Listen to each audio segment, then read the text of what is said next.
ज्ञानाञ्जनतिमिरान्धस्य ज्ञानाञ्जनशलाकया चक्षुन्मीलितं येन तस्मै श्रीगुरुवे नमः। श्रीचैतन्यमनोभीष्टं स्थापितं येन भूतले स्वयं रूपा कदा मह्यं ददाति स्वपदान्तिकं। वन्देऽहं श्रीगुरो श्रीयुतापदकमलं श्रीगुरून् वैष्णवांश श्रीरूपं साग्रजातां सहगना रघुनाथान्वितं तं सजीवं साद्वैतं सावधूतं परिजनसहितं कृष्णचैतन्यदेवं श्रीराधा कृष्णपादान् सहगना ललिता श्रीविशाखान्वितं च। नमो ॐ विष्णुपादाय कृष्णपृष्ठाय भूतले श्रीमते भक्तिवेदान्त स्वामीति नामिने। नमस्ते सरस्वती देवे गौरवाणी प्रचारिणे निर्विशेष शून्यवादी पाश्चात्यदेशतारिणे। नमो महावदन्याय कृष्ण प्रेम प्रदायते कृष्णाय कृष्ण चैतन्य नामने गौरतुसे नमः। हे कृष्णा करुणा सिंधु दीनबंधु जगत्पते गोपेश गोपिका कांता राधा कांता नमस्तुते। तप्त कांचन गौरांगी राधे वृंदावनेश्वरी विश्वभानुसुते देवी प्रणमामि हरिप्रिये। वाञ्छाकल्पतरूपस्य कृपा सिन्धुवेव च पतितानां पावनेभ्यो वैष्णवेभ्यो नमो नमः।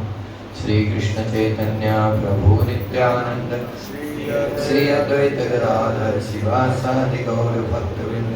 हरे कृष्णा कृष्णा कृष्णा हरे हरे हरे राम राम राम हरे हरे।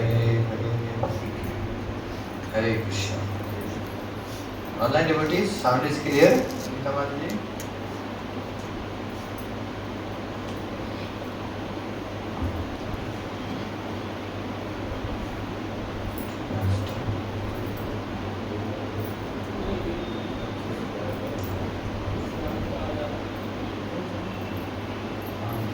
जी आप सभी का स्वागत है।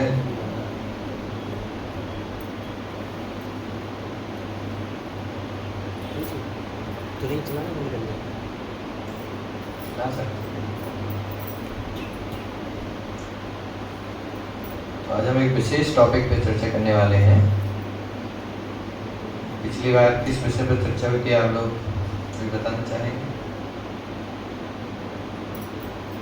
पिछली बार किस विषय पर लोगों ने चर्चा की थी? गुरु का चुनाव कैसे करें, उसकी भूमिका बन गई थी।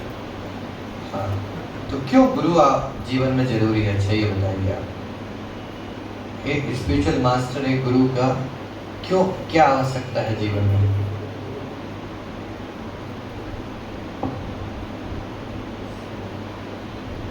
बताइए, बता सकते हैं आप लोग। What is the need of a गुरु? जीवन में एक गुरु की क्या आवश्यकता है? गुरु वही होता है। नहीं, गुरु होता कौन है वो नहीं बोल रहा हूँ, उसकी आवश्यकता क्यों है, ये सवाल है। सही रास्ते पे ले जाना, ठीक है। और it's not coming now, you see, लेकर फोकस हियर। आपसे पूछ है ना, 5 मिनट। क्यों आवश्यकता है गुरु की? सही गलत की शिक्षा भी देना। सही गलत की शिक्षा देना, ठीक है। ईश्वर प्राप्ति में कहीं साधन, ईश्वर प्राप्ति में उन्हीं के द्वारा मार्गदर्शन हो सकता है। गुरु एक मध्यस्थ है, भगवान और आप जीव के बीच में एक मेडिटेटर का काम करते हैं, मध्यस्थ। ओके, मध्यस्थ का एक काम करते हैं, बीच वाले हैं। जीव और भगवान के बीच में काफी अंतर है, उसके बीच में गुरु जो रहते हैं। भगवान को थोड़ा नीचे लाते हैं, जीव को ऊपर उठाते हैं, दोनों को मिला देते हैं। बिल्कुल सही बात है। और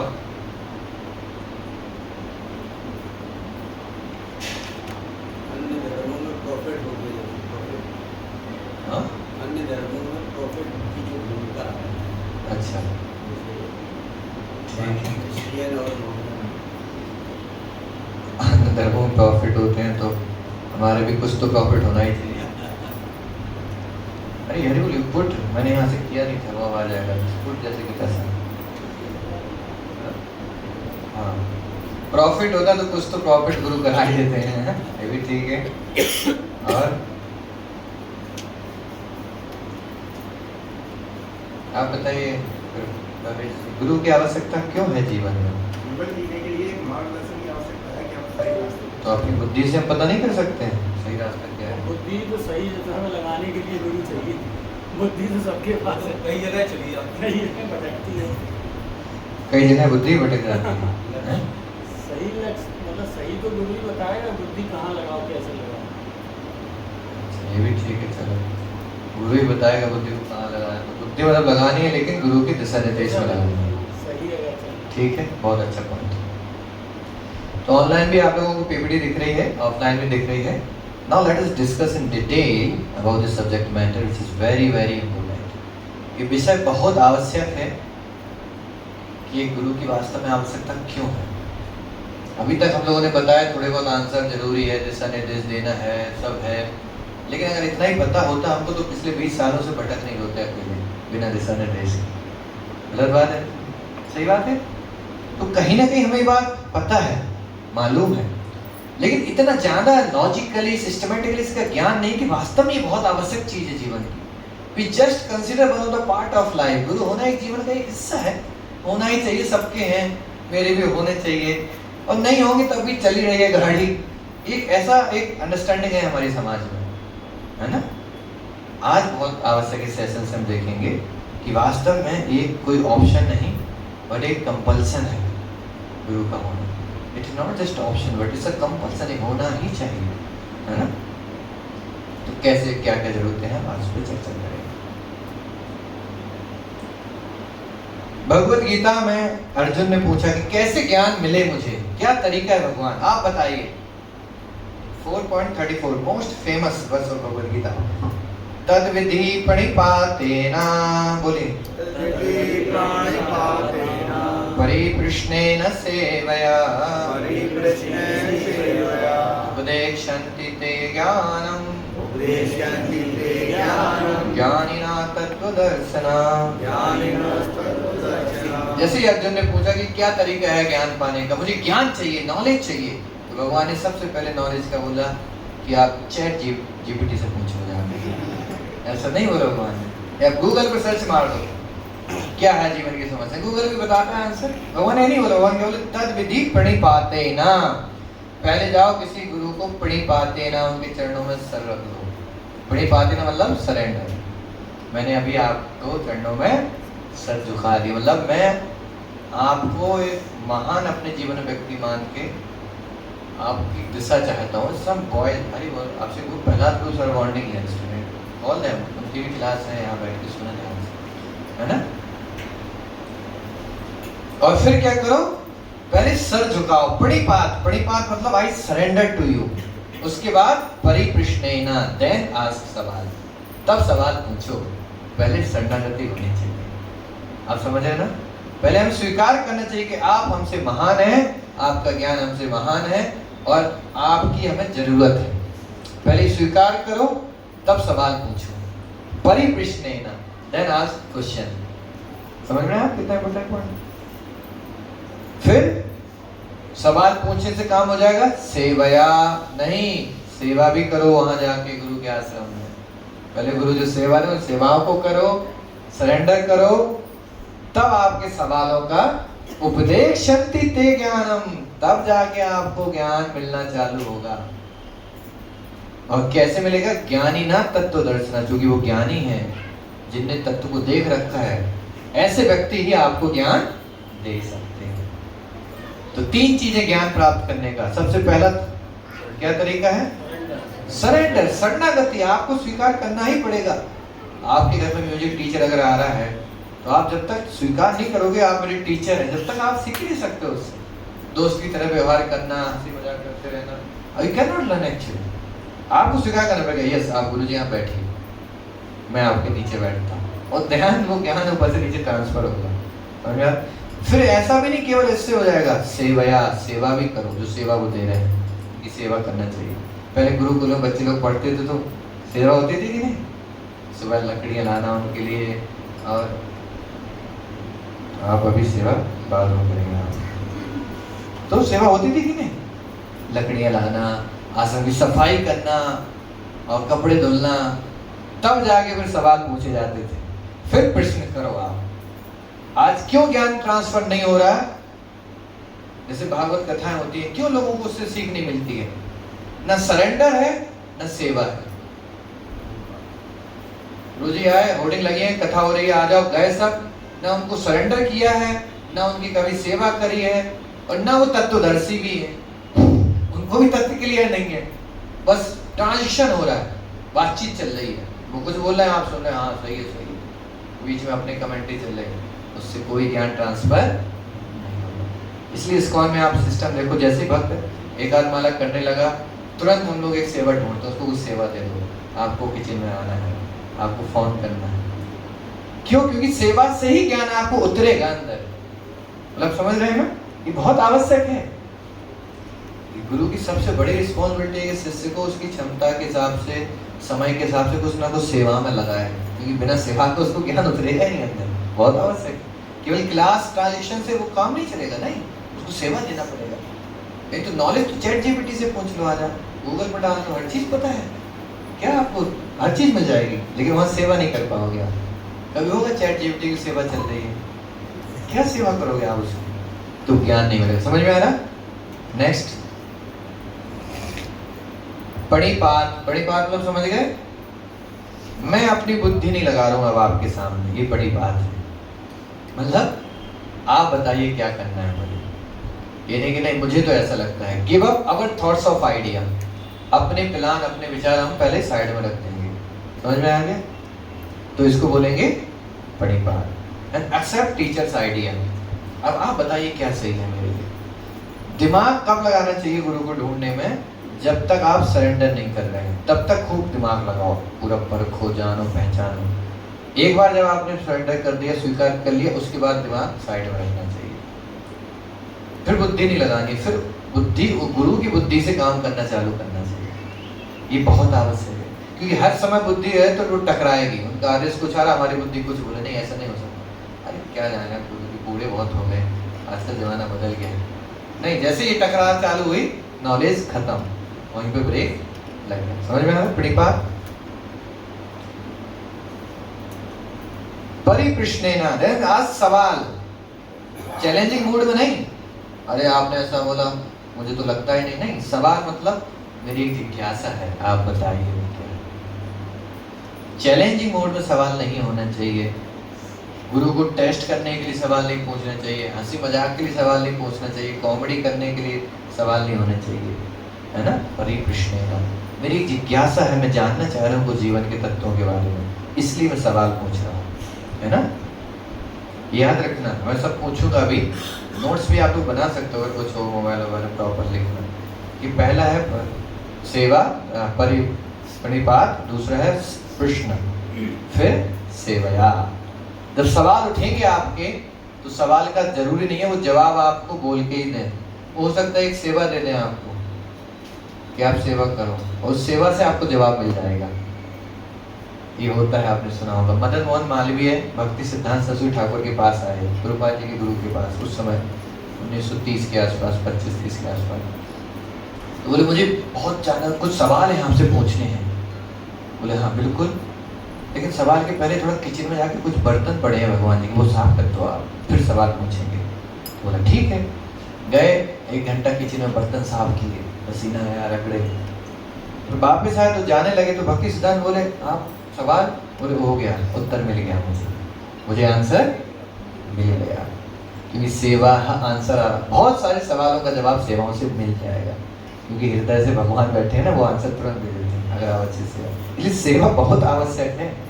सेवा सौभाग्य है हमारे। जो सेवा नहीं मिलेगा, आप उनका ज्ञान देखो हवा में रहता है। साक्षात्कार में ज्ञान का बदलता है सेवा के माध्यम से। तो जो ज्ञानी लोग हैं, इनकी सेवाएं कुछ नहीं रहती हैं। ओम निराकार साकार पर ध्यान करते रहेंगे, किताब पढ़ते रहेंगे, सेवा कुछ नहीं है। इसलिए वो ज्ञान हृदय में नहीं उतरता है। इंटेलेक्चुअल लेवल पर वो ज्ञान घूमता रहता है, गुस्सा भी बढ़ी रहेगी, अहंकार भी रहेगा, ईगो भी रहेगा, क्योंकि उतरा ही नहीं है हृदय में, बस बुद्धि के स्तर पर वो ज्ञान घूम रहा है। और एक तरफ भक्त है, भले ही बहुत ज्यादा ज्ञान नहीं है, उसको श्लोक पता नहीं है, लेकिन उसका जीवन आप देख लो, मजा पड़ा। जैसे सबरी थी, अब सबरी को कौन से गीता भागवत वेद पढ़ लिए थे उसने, कुछ नहीं पढ़ा था, लेकिन सेवा करी थी गुरु की, ज्ञान उतर गया अंदर, जीवन का सार क्या है। समझ में सेवा का क्या उपयोग है? ओके, तो अब गुरु की जरूरत क्या है? इसमें ये भी अब प्रभु जी के इसके पहले जो वाला था, कृष्ण, सेवया और सरेंडर, 3 चीजें। सेवा में ये था कि डॉग को वैनिश भी करता है। हाँ, वही तो मैं बोला, ऑटोमेटिक वो लिखा है service by remaining dogs will doubt balance, जो सवाल कुछ कंफ्यूजन है वो खत्म हो जाएंगे सेवा करने, है ना? समझ में आ रहा? अब जरूरत क्या है? क्या हम खुद से नहीं ज्ञान ले सकता? गीता पढ़नी है, खुद से उठा के पढ़ लिया, अच्छी खासी हमारी हिंदी है, हिंदी में 95 नंबर थे, बाहर भी है, तो हम खुद ही पढ़ सकते हैं। तो आप देखिए, जैसे आप, दूसरा सवाल ये भी उठता है, इसके पहले इसमें ये बताया जाए, why shall I put faith in a maths text book? अरे इन किताबों में हम कैसे अंधविश्वास कर लें? क्या पता इनमें गलत लिखा हो, क्या पता गीता भी गलत बोल रही हो, ये बात भी सही है भाई, कैसे हम इन पे विश्वास कर लें? एक लोगों को सबसे ज्यादा सवाल याद है, नहीं हम खुद से समझेंगे चीजों को, हम ना किसी की मानेंगे ना कोई किताब की, आंखों के सामने दिखना चाहिए तब हम मानेंगे। ऐसा ज्यादातर आज के बच्चों का ही रहता है, भगवान है दिखाओ, हर चीज को क्या चाहते हैं? अपनी प्रैक्टिकल, हमारी आंखों से, जो कितना सही है। आज हम इसमें थोड़ा चर्चा करेंगे कि हर चीज हम खुद से देख के समझ सकते हैं, कि हर चीज का आंसर हमें खुद ही एक्सपेरिमेंट करना है, नहीं।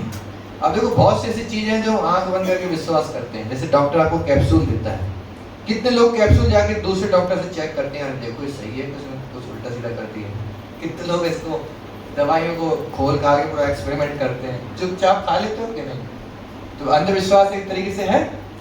डॉक्टर पे अंधविश्वास करो ना, जान ना पहचान, पर्ची लगी, नंबर है, फटाफट गया, उसने कितनी सारी कैप्सूल दवाइयां आप घर पे खा रहे हो, आप पता नहीं उसमें क्या हो सकता है, लेकिन विश्वास किया कि नहीं, है ना? तो कैप्सूल पे हम आंख बंद करके विश्वास कर लेते हैं। इसी प्रकार सेविंग करते समय आप बैठ जाते हो दुकान पे और वो गर्दन के करीब ब्लेड चला रहा है, एकदम भरोसा है कि खाटेगा नहीं, तभी तो बैठे। विश्वास है कि नहीं उस पर, उस बार पे, ना तो जान ना पहचान, ना तो आप सिक्योरिटी खड़ी करते हो कि भाई देखते रहना यार, भरोसा रखते हैं, नहीं काटेगा नहीं, वो आप गर्दन के करीब एकदम चलाता रहता है, आराम से बैठा था, मस्त नहीं, क्रीम लगा ली, ठंडा ठंडा, क्योंकि विश्वास फैक्ट है। अगर हम विश्वास नहीं करेंगे तो हमें बाल ही नहीं कट पाएंगे। तुम्हें ये बताना चाह रहा हूँ कि कुछ चीजों पे आपको विश्वास करना पड़ेगा पहले, फिर जाके आपको पता चलेगा नहीं ये सही था। हर चीज पहले ही प्रूफ हो जाए वो संभव। ट्रेन में आप बैठे हो, कितने लोग पहले जाके ड्राइवर को देखते हो ट्रेन के, ड्राइवर पिए तो नहीं है, ठीक चलाएगा। कितने लोग अब सीट से पहले रेल के इंजन में जाके ड्राइवर से बात करते हैं, कोई है आप में से? पेट्रोल चेक करने तो हैं? पेट्रोल चेक करने जाते हैं। हाँ, डीजल पेट्रोल चेक करते हो, है या रास्ते में रुक तो नहीं जाएगी। कितने लोग पायलट को कितने लोग देखते हो, पायलट उड़ा रहा कि कोई ऐसे ही मशीन से उड़ रहा अपने आप, कितने, कोई नहीं है हम ऐसे, हम सब अंधविश्वास करके चुपचाप बैठ जाते हैं, सही उड़ाएगा और पटकेगा नहीं। मानते हो कि नहीं? हम सब कहीं ना कहीं संसार में जीने के लिए बहुत जगह अंधविश्वास का फेथ रखते हैं। ऐसे हर चीज का आंखों से दिखाई दो, सुनाई दो, तो वो समझ में नहीं आएगा। तो फिर आध्यात्मिक जीवन में क्यों नहीं हम थोड़ा गुरु को स्वीकार करें, कुछ दिन देखें जाके, इन टेक्स्ट बुकों को थोड़ा स्वीकार करें। भाई ज्यादातर क्या होता है, नहीं गलत होंगे सब, आजकल सब बदल दिया, इसको बहाना देके हम सब फेंक देते हैं। नहीं, थोड़ा पढ़ के देखिए, जीवन में उतार के देखिए, तब आपको अगर लगे तब आप सवाल पूछिए। बट एटलीस्ट शुरू में आपको थोड़ा तो विश्वास रखना ही पड़ेगा, नहीं आप संसार में नहीं जी पाओगे, आप संसार में भी नहीं जी पाओगे, दुनिया के तो छोड़ ही दो, आप अध्यात्म में आप चल ही नहीं पाओगे समाज में। आप चुपचाप जा रहे होते हो और सामने से आप क्या देखते हो, बड़ा ट्रक आ रहा है, क्या आ रहा है, बहुत बड़ा ट्रक, और बगल से जा रहे हो, आपको भरोसा होता है आपके ऊपर नहीं चढ़ा देगा, चुपचाप आप निकल जाते हो, बगल से निकल जाते। अगर हम बिल्कुल विश्वास ना रखें तो हम रोड पे नहीं चल पाएंगे। इतनी बड़ी ट्रक आ रही बगल से, अभी तो जा रहा, क्या पता पास में मेरे ऊपर आ जाए। नहीं, वो साइड से निकलेगा, विश्वास है तभी वो निकल भी जाता है। ऐसे आध्यात्मिक जीवन में शुरुआत में थोड़ा तो विश्वास रखिए आप कि नहीं, भगवान ने गीता बोली है तो चलो पढ़ के तो देखें, ये हरे कृष्ण मंत्र है, थोड़ा करके तो देखें, थोड़ा तो विश्वास रखना। फिर जब आपको अनुभव आ जाएगा तब आप आगे बढ़ोगे। हर चीज पहले प्रूफ नहीं की जा सकती, हर चीज के प्रूफ नहीं है। यहाँ तक कि संसार का इतना बड़ा सच जो है, जैसे एक बच्चे से पूछा, आईआईटी में, मैं आईआईटी कानपुर में एक बार सेशन चल रहा था, तो मैंने पूछा तो प्रूफ कर दिया मैंने भगवान होते हैं। मैंने कहा ठीक है, तो आप सब समझ गए? बोले हाँ समझ गए। तो हमने कहा कोई डाउट? बोला मैं नहीं मानता। मैंने कहा यार इतना 1 घंटे से बोल रहा हूँ मैं, क्यों नहीं मानता तू? बोला हाँ मैं दिखाओ, आप होते हैं तो सामने लाओ, क्योंकि जब तक हम अपनी आंखों से नहीं देखेंगे, आज किसी का भरोसा नहीं किया जा सकता, सब धोखेबाज हैं। बात सही भी है, कहीं ना कहीं ज्यादातर धोखा हो ही रहा है। तो हमने कहा बात सही है आपकी, कलयुग है, धोखा है। बोला आध्यात्मिक जीवन में भी बड़े बड़े धोखेबाज हैं। हमने कहा बात बिल्कुल सही है, बहुत गुरु भी धोखा दे रहे हैं, लेकिन इसका मतलब ये नहीं कि हर चीज ही धोखा है, ये भी कहीं ना कहीं स्वीकार करना पड़ेगा। नहीं, बोला नहीं सर, हमने एक नियम बनाया है, जब तक हम अपने आंखों से नहीं देखते कोई चीज, जब तक हम विश्वास नहीं करेंगे। आईआईटी वाले थोड़े वैसे होते हैं, प्राउड। ठीक है बेटा, हम भी 10 साल से आईआईटी में हैं, प्रचार कर रहे हैं। तो हमने कहा अच्छा बेटा, पिताजी का नाम क्या है तुम्हारे? मिस्टर राकेश। हमने कहा कैसे पता ही तुम्हारे पिताजी? देखा तुमने कभी आज तक? मतलब पिताजी हैं? मतलब कैसे पता, क्या प्रूफ है? अब तो टेंशन में आ गया। मैंने कहा मम्मी ने बोला तभी तो माना। बोला हाँ यार। हमने कहा तुम तो देख के मानते हो बेटा, अब कैसे देखोगे इस चीज को? पैदा ही नहीं हुए तुम, क्या देखोगे अब तुम? तो मैंने कहा तुम पिता को चूंकि भरोसा कर रहे हो माँ के कहने पर। हमने कहा ये भी माना ये चाचा जी हैं? हमने कहा हाँ। ये कैसे माने? मम्मी ने बोला था ये चाचा है। तेरा बड़ा भाई है, वो कैसे माने आप? मम्मी ने बोला ये बड़े भैया है। हमने कहा इन सब का प्रूफ नहीं है बेसिक चीजों का जो तुम्हारे जीवन में, जिसके परिवार के साथ तुम जी रहे हो, तुम बस कहने पे मानते हो। तो हमने कहा ऐसी प्रकार जब तुम अपने पिता को कहने पर मान लिए हो, तो परम पिता को वेद रूपी माँ जो बोल रहे हैं शास्त्र, इनके कहने पे क्यों नहीं मान सकते आप? तो वेद शास्त्र माँ है हमारी, ये जो बताते हैं ये तुम्हारे परमपिता है, यहाँ रहते हैं, इनका ये नाम है, तो हमें इस पर भी विश्वास करना चाहिए। जिस प्रकार हम अपनी माँ की बात मान के पिताजी मान लेते हैं और पिताजी पिताजी करते, फिर लेकिन जब हम देखते हैं कि हाँ एक व्यक्ति है, रोज आता है, घर के सारे काम देख रहा है, फिर धीमे धीमे हाँ ये पिता है, क्योंकि बहुत टेक केयर करे, तो भरोसा हो जाता है ना। इसी प्रकार हमें जीवन की सारी चीजों को एकदम से नहीं निकालना चाहिए। क्लियर हो गया आपको ये बात कि बहुत सी चीजों पे हमें, अच्छा अभी होगा बहुत सारे लोग गुरु से क्यों नहीं डरते, गुरु पे क्यों विश्वास नहीं रखना चाहते? क्यों लोग गुरु से डरते नहीं? हम खुद से ज्ञान ले लेंगे। क्यों आजकल ऐसा हो गया कि लोगों का विश्वास उठा है? क्यों? जो कुछ बोलते हैं वो अपने जीवन में उतारते हैं। हाँ, क्योंकि लोगों का कहीं ना कहीं बहुत फेक एक्सपीरियंस हो गया कुछ गुरुओं से, कुछ ऐसा अनुभव उन्होंने पा लिया समाज में जिससे उनका विश्वास अरे यार सब धोखेबाज, कहीं नहीं मान पाओ, तो कहीं ना कहीं उनका फेक विश्वास हुआ है, कहीं ना कहीं उनके साथ धोखा हुआ है, इसलिए लोगों का एक तरीके से विश्वास उड़ गया। लेकिन आप जानो राम भी थे, जब कृष्ण भी थे, इन लोगों ने भी गुरु को स्वीकार किया, है ना। तो वेद पुराणों में भी कहते हैं तस्मात् गुरु प्रपद्येता जिज्ञासु श्रेय उत्तमम् साब्दे परे च निष्णातम् ब्रह्म्यों पश्चर्माश्रयम्। तस्मात् गुरु प्रपद्येता, अर्जुन तुम गुरु के पास जाओ, तब जाके तुम्हें ब्रह्म का ज्ञान प्राप्त होगा। बहुत सारे श्लोक हैं, ठीक है।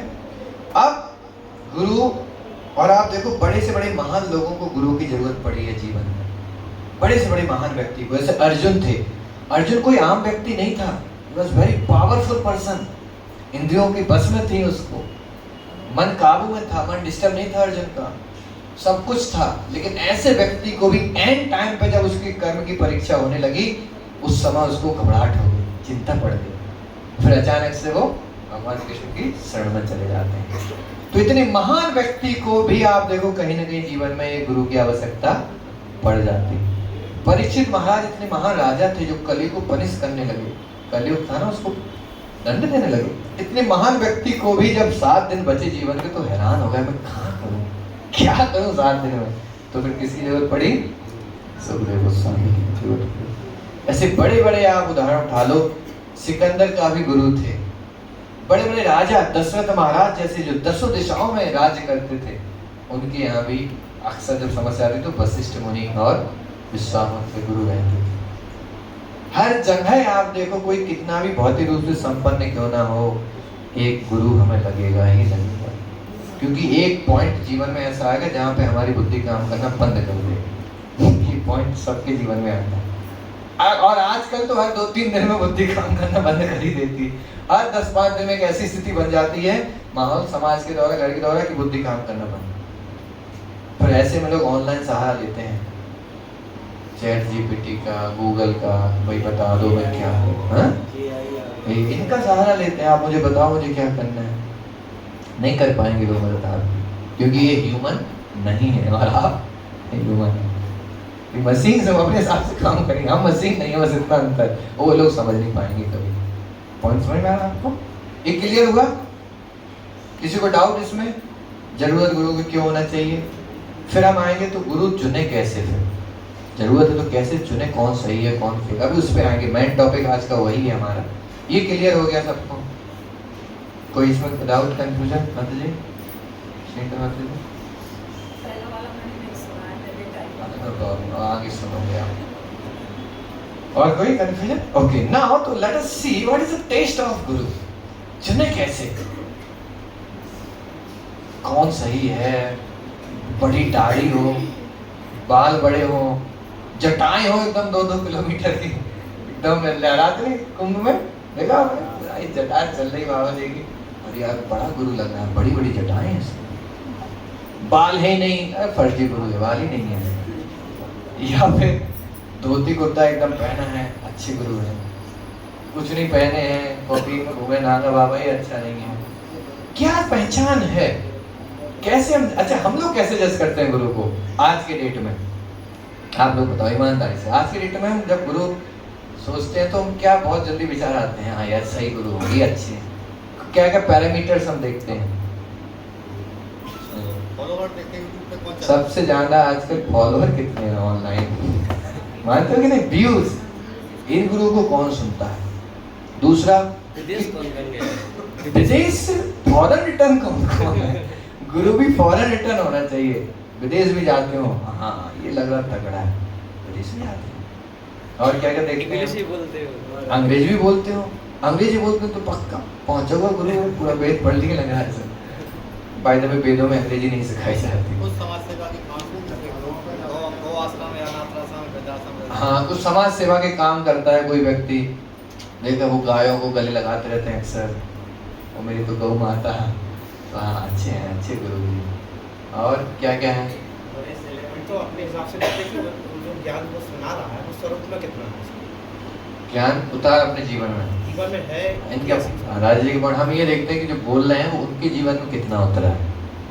ये हालांकि हम ज्यादातर आम पब्लिक नहीं देखते हैं, आम पब्लिक नहीं, क्योंकि वो जीवन ही नहीं देख पाते। ऑनलाइन देखिए 2 मिनट 5 मिनट का लगे, उसमें क्या जीवन देख रहे हो, टीवी के पीछे क्या हो रहा है, कोई देख पाता टीवी के पीछे? कितनी गाड़ी, सारा सिक्योरिटी गार्ड कितने हैं, कितनी गाड़ियां चलती हैं इनके आसपास, दुनिया का नॉलेज होगा हमारा। नहीं? यही तो है। अरे बहुत बड़े भागवत कथाकार हैं, 10-10 गाड़ियों से आ रहे हैं। बड़े बड़े नेता मंत्री आ रहे हैं। हाँ, इनकी कथा में बड़े बड़े स्टार आए, क्रिकेटर आते हैं। अरे यार बड़े गुरु हैं, क्रिकेटर आता है ना?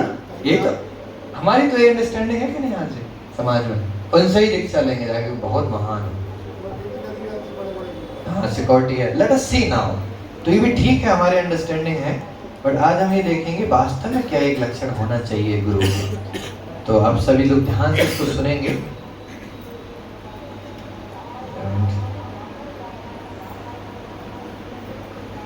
ओके, कानपुर से भी है और दिल्ली से भी कुछ भक्त जुड़े हैं हमारे साथ ऑनलाइन। तो लेट अस सी, बहुत इंपॉर्टेंट है, ध्यान रखना। अगर आप से नहीं आप चुनते हैं अपने गुरु को तो बहुत बड़ी समस्या हो सकती है जीवन में, क्योंकि गुरु को हम जीवन समर्पण करते हैं अपना।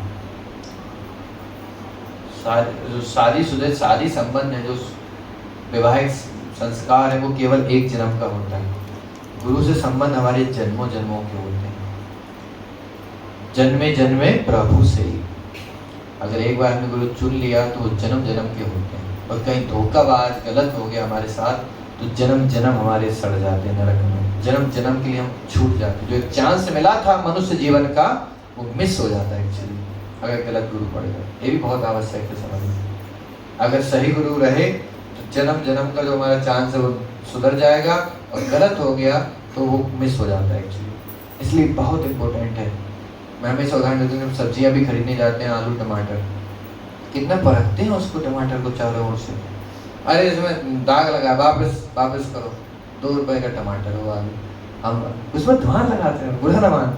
माताएं तो विशेष रूप से पूरा उल्टा पुल्टा कर करा के उसको परखती हैं, क्योंकि पैसा दे रहे हैं भाई, पैसा दे रहे हैं, सेहत खराब हो सकती है। लेकिन सौभाग्य दुर्भाग्य की वही माताएं गुरु चुनने में बिल्कुल ध्यान नहीं देती हैं। आँख बंद करके कहा तुम्हारे बन गए, हाँ तुम हमें बच गए, अबे जा रहे तुरंत पहुंच जाएगी मोहल्ले, महाराज स्वीकार कर लो। महाराज ने हाल पानी लिया, बोतल नहीं, जिसके बाद जल गया वो मेरा चेला।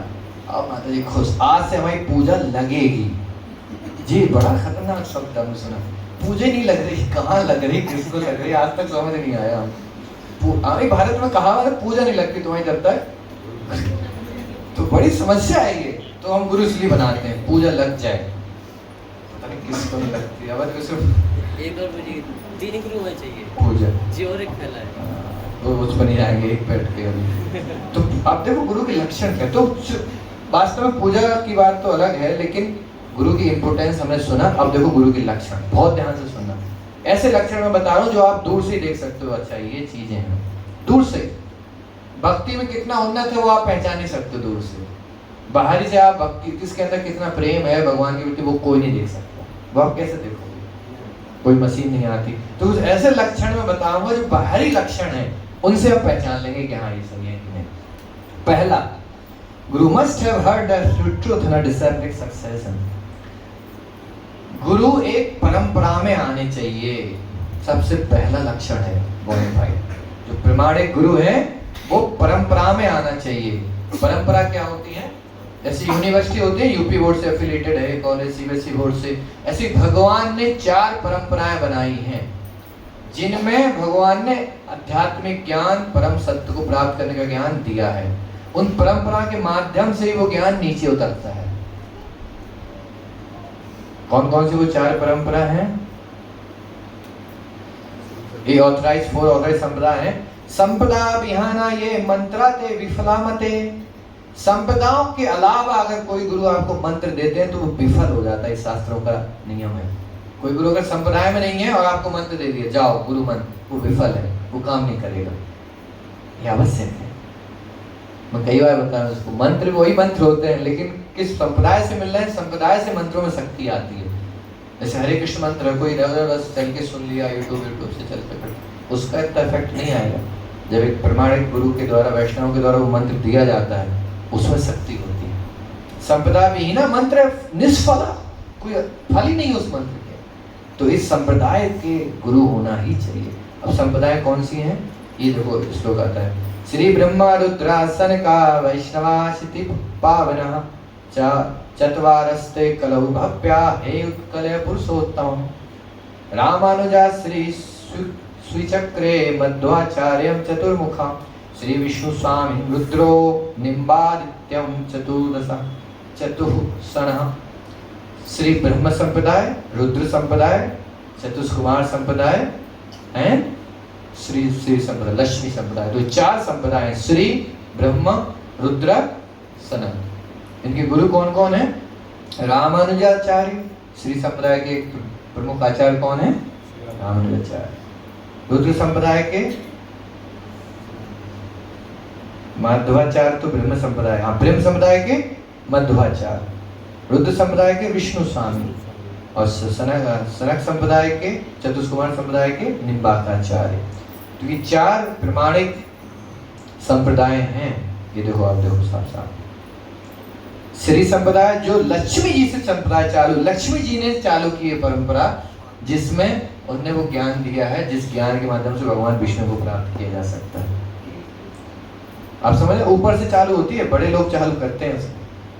अफिलिएटेड यूनिवर्सिटी नहीं बोलते, ऊपर से अफिलिएटेड है तब डिग्री मिलेगी। आप कॉलेज भले कितने खोल दो, लेकिन अफिलिएटेड नहीं है तो डिग्री। तो ये पहली है लक्ष्मी जी की संप्रदाय, श्री संप्रदाय। सुना होगा आपने, वहाँ पे जो श्री संप्रदाय के मंदिर है ना, तिरुपति बालाजी वगैरह, वो सब श्री संप्रदाय की संप्रदाय है। तो इसमें रामानुजाचार्य महान आचार्य है, प्रमुख आचार्य हैं, और इसमें राम जी के विशेष रूप से उपासक रहते हैं लोग, भगवान राम की सेवा पूजा करते हैं। तो ये प्रमाणिक संप्रदाय है। इस संप्रदाय में कोई व्यक्ति है दीक्षा लेता है तो प्रमाणिक व्यक्ति, प्रमाणिक गुरु माना जाता है। समझ गए आपको?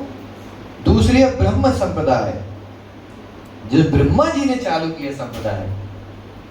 ब्रह्मा जी ने नारद को ज्ञान दिया, नारद ने वेद व्यास को, वेद व्यास ने मध्वाचार्य, माधवेंद्रपुरी, ईश्वरपुरी, चेतन महाप्रभु, रूप सनातन, जीव गोस्वामी, विश्वनाथ चक्रवर्ती ठाकुर, बलदेव विद्याभूषण, फिर भक्ति विनोद ठाकुर, जगन्नाथ दास बाबा जी महाराज, भक्ति सिद्धांत और स्वामी प्रभुपाद। तो ब्रह्म मध्य गौड़ीय संप्रदाय है। ये संप्रदाय है जिसमें इस्कॉन आता है।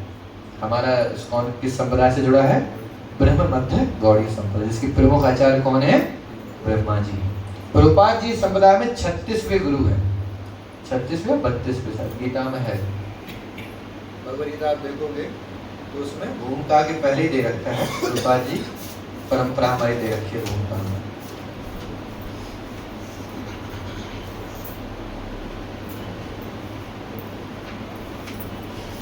न्यू वर्जन में है, तो 32वें नंबर पे स्वामी प्रभुपाद जी, हाँ ये 32वें नंबर पे स्वामी प्रभुपाद जी आते हैं गुरु परंपरा में।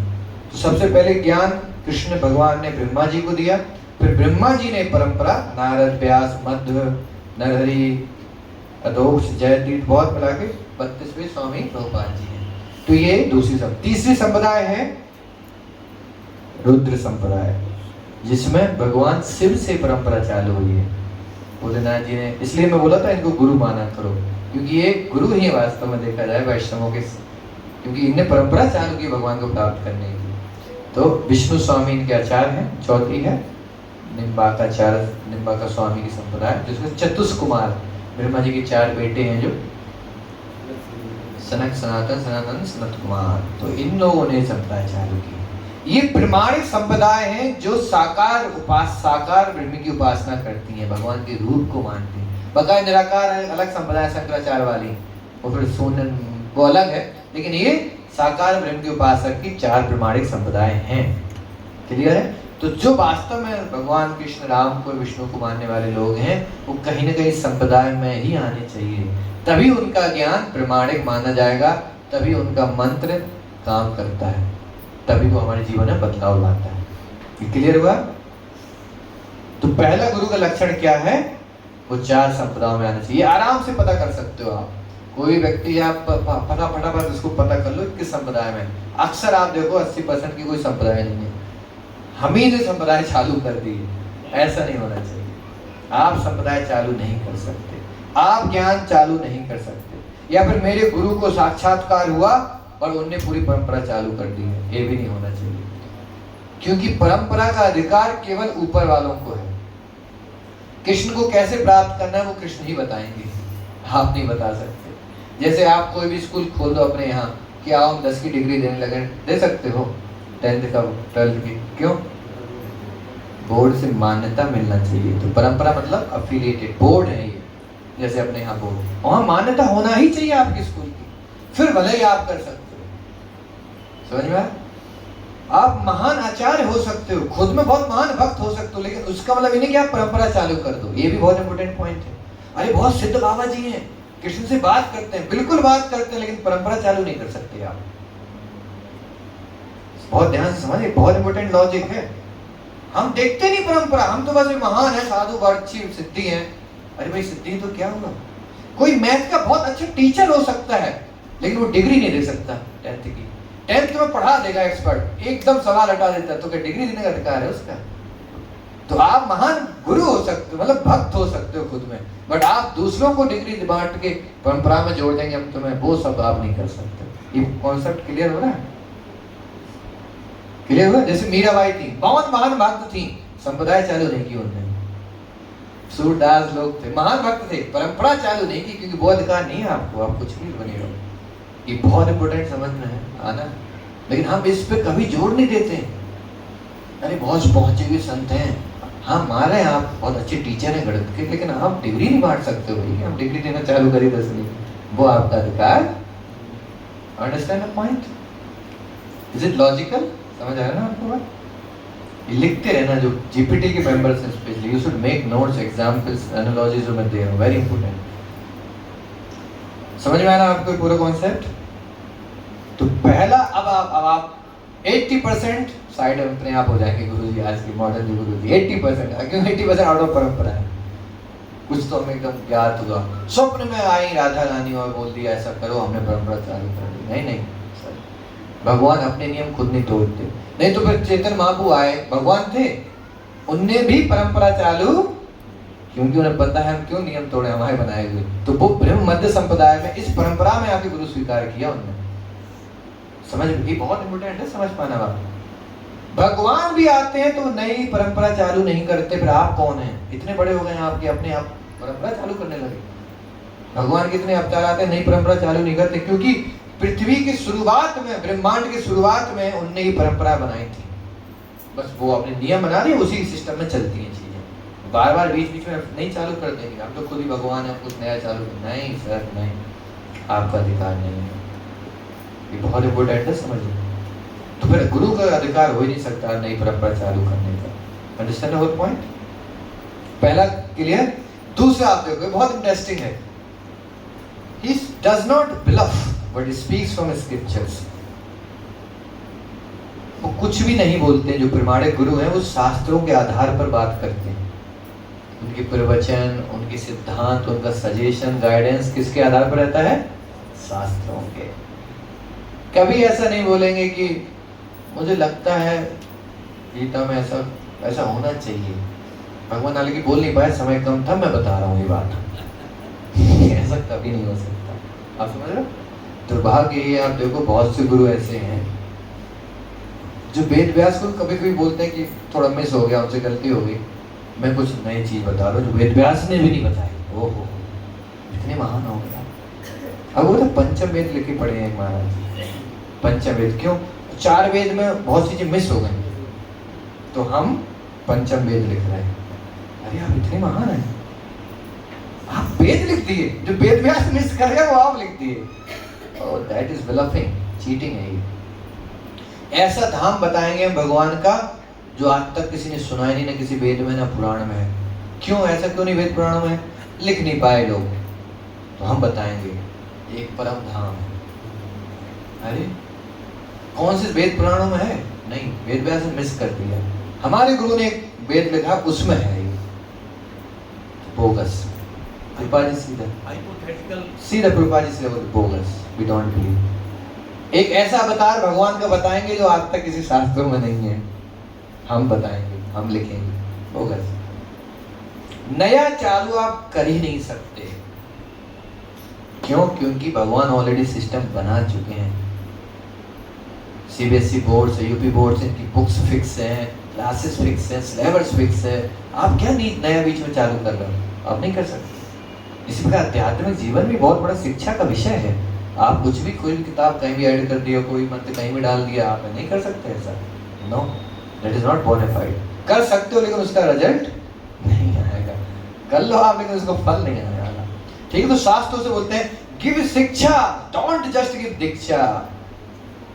केवल शिक्षा ही देते हैं, पहले देते हैं, बाद में दीक्षा देते हैं। ये नहीं कि दीक्षा दे दिया, बाद में जाओ जो करना है करो।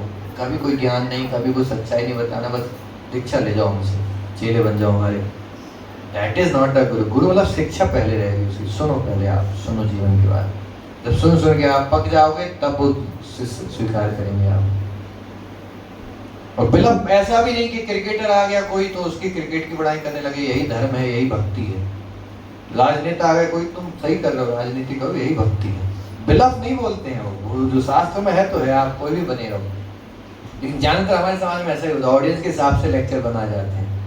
जैसे ऑडियंस है वैसे लेक्चर चालू हो जाते माना है। ऑडियंस अगर जैसे टैगोर गीता लिखी गई तो ये क्या मतलब टैगोर जी ने कुछ उसमें कुछ किया है, कुछ और जोड़ा है? वो पढ़ी नहीं है, बता नहीं सकते। ऐसी कई है ना जो अलग से लिखी गई। गीता के भी 6000 वर्जन है, बाइबल के 55,000 वर्जन आ चुके हैं। ये वही है जो बीच बीच में एडिशन कर वो नहीं होना चाहिए। प्रमाण है एज इट इज, इसलिए भगवत गीता यथारूप हमारा एज इट इज, एक एक चीज वही होगी जो भगवान ने बोली होगी, आप बदल नहीं सकते, आप कितना भी महान हो। समझ में आ रहा? बिलफ मतलब ऑडियंस के हिसाब से नहीं बोलते हैं वो। समाज में माहौल चल रहा है कुछ, तो उसको भड़काने के लिए वो प्रवचन में अपने पॉइंट जोड़, नहीं उनको उससे लेना देना नहीं है, उनका कॉन्सेप्ट क्लियर है, जो शास्त्र है वही सच्चाई है। समझ में आ रहा है? दूसरा लक्षण गुरु का ही है, ये नहीं कि आज गुरु कुछ बोल रहे हैं 4 महीने बाद प्रवचन एकदम चेंज। अरे माहौल बदल गया, अब आप लोग शरीर आत्मा नहीं, अब शरीर ही हो। 6 महीने पहले कौन थे आप, अब कौन हो? 6 महीने पहले दुख मिलता था, संसार में सुख नहीं था। क्यों? क्योंकि एसी नहीं थी, अब एसी मैन्युफैक्चर हो गई, अब सुख है, अब संसार में भी सुख मिल सकता है। ऐसा नहीं होता, टाइम के साथ उनकी नॉलेज अपडेट नहीं होती। लेकिन ज्यादातर गुरु ऐसा करते हैं। आप उनके किसी भी गुरु का मैं बोल रहा हूँ, आप 2 प्रवचन सुन लेना, आपस में कॉन्ट्रडिक्शन हो जाएगा। एक में कुछ बोलते, दूसरे में उसी को खंडन करें, क्योंकि उन्हें याद ही नहीं रहा उसने बोला क्या था, क्योंकि वो शास्त्रों से नहीं था। मन करे हमने यहाँ कथा चल दी, 6 महीने बाद हम बोले, हम उसको उड़ा दी अपनी बात को। अक्सर आप देखोगे कॉन्फ्लिक्ट है। क्यों? क्योंकि वो प्रमाणित है ही नहीं, तो अपने प्रिंसिपल को भेद छेड़खानी कर दो, क्योंकि प्रिंसिपल ही नहीं है कोई। समझ रहे हैं आप ये बात? My sound is little bit shocking, आज बरबरा रही हो, एबल टू हियर आपसे? I think is not able to hear. ठीक है, दूसरा लक्षण हो गया, गुरु क्या बोलते हैं? प्रमाणिक शास्त्रों से ही बोलते हैं। आपका अधिकार है, जब भी गुरु कोई बात बोले आप पूछ सकते हो ये कौन से शास्त्रों में है, कहाँ से आप ये बात बोल रहे हैं, तुरंत गुरु को रेफरेंस देना चाहिए। इस्कॉन में नियम है, आप कोई बात बोल रहे हो, अगर आपको रेफरेंस नहीं पता आप मत बोलो। तुम लोगों को नियम है, कंडीशन है। जैसे मैं बोल दूँ एक कहानी है, ऐसा था, उसको राजा ने ऐसा किया, ये मंत्र का जप किया और उसको भगवान प्राप्त हो गए।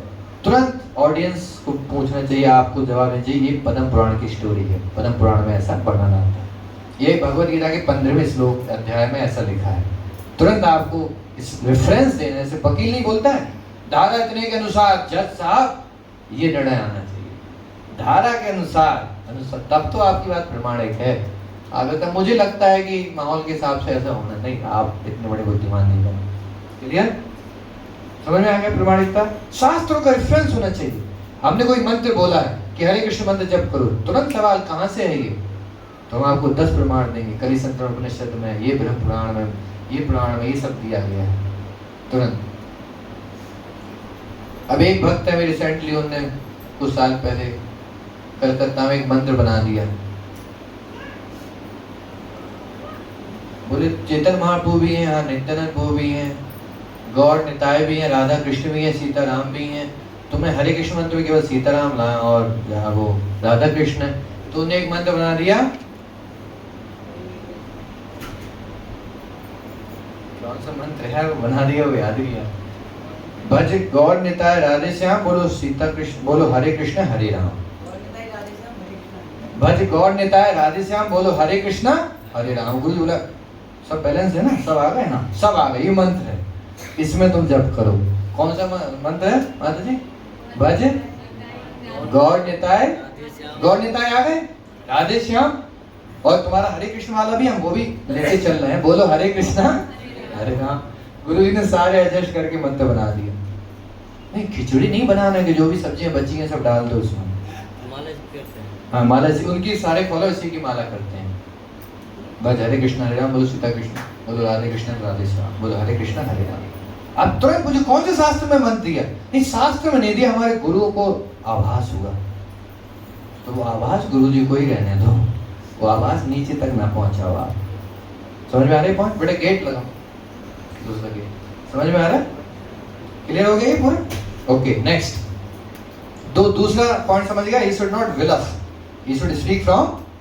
तीसरा point, speaks about God, not how to enjoy material world in a better वे।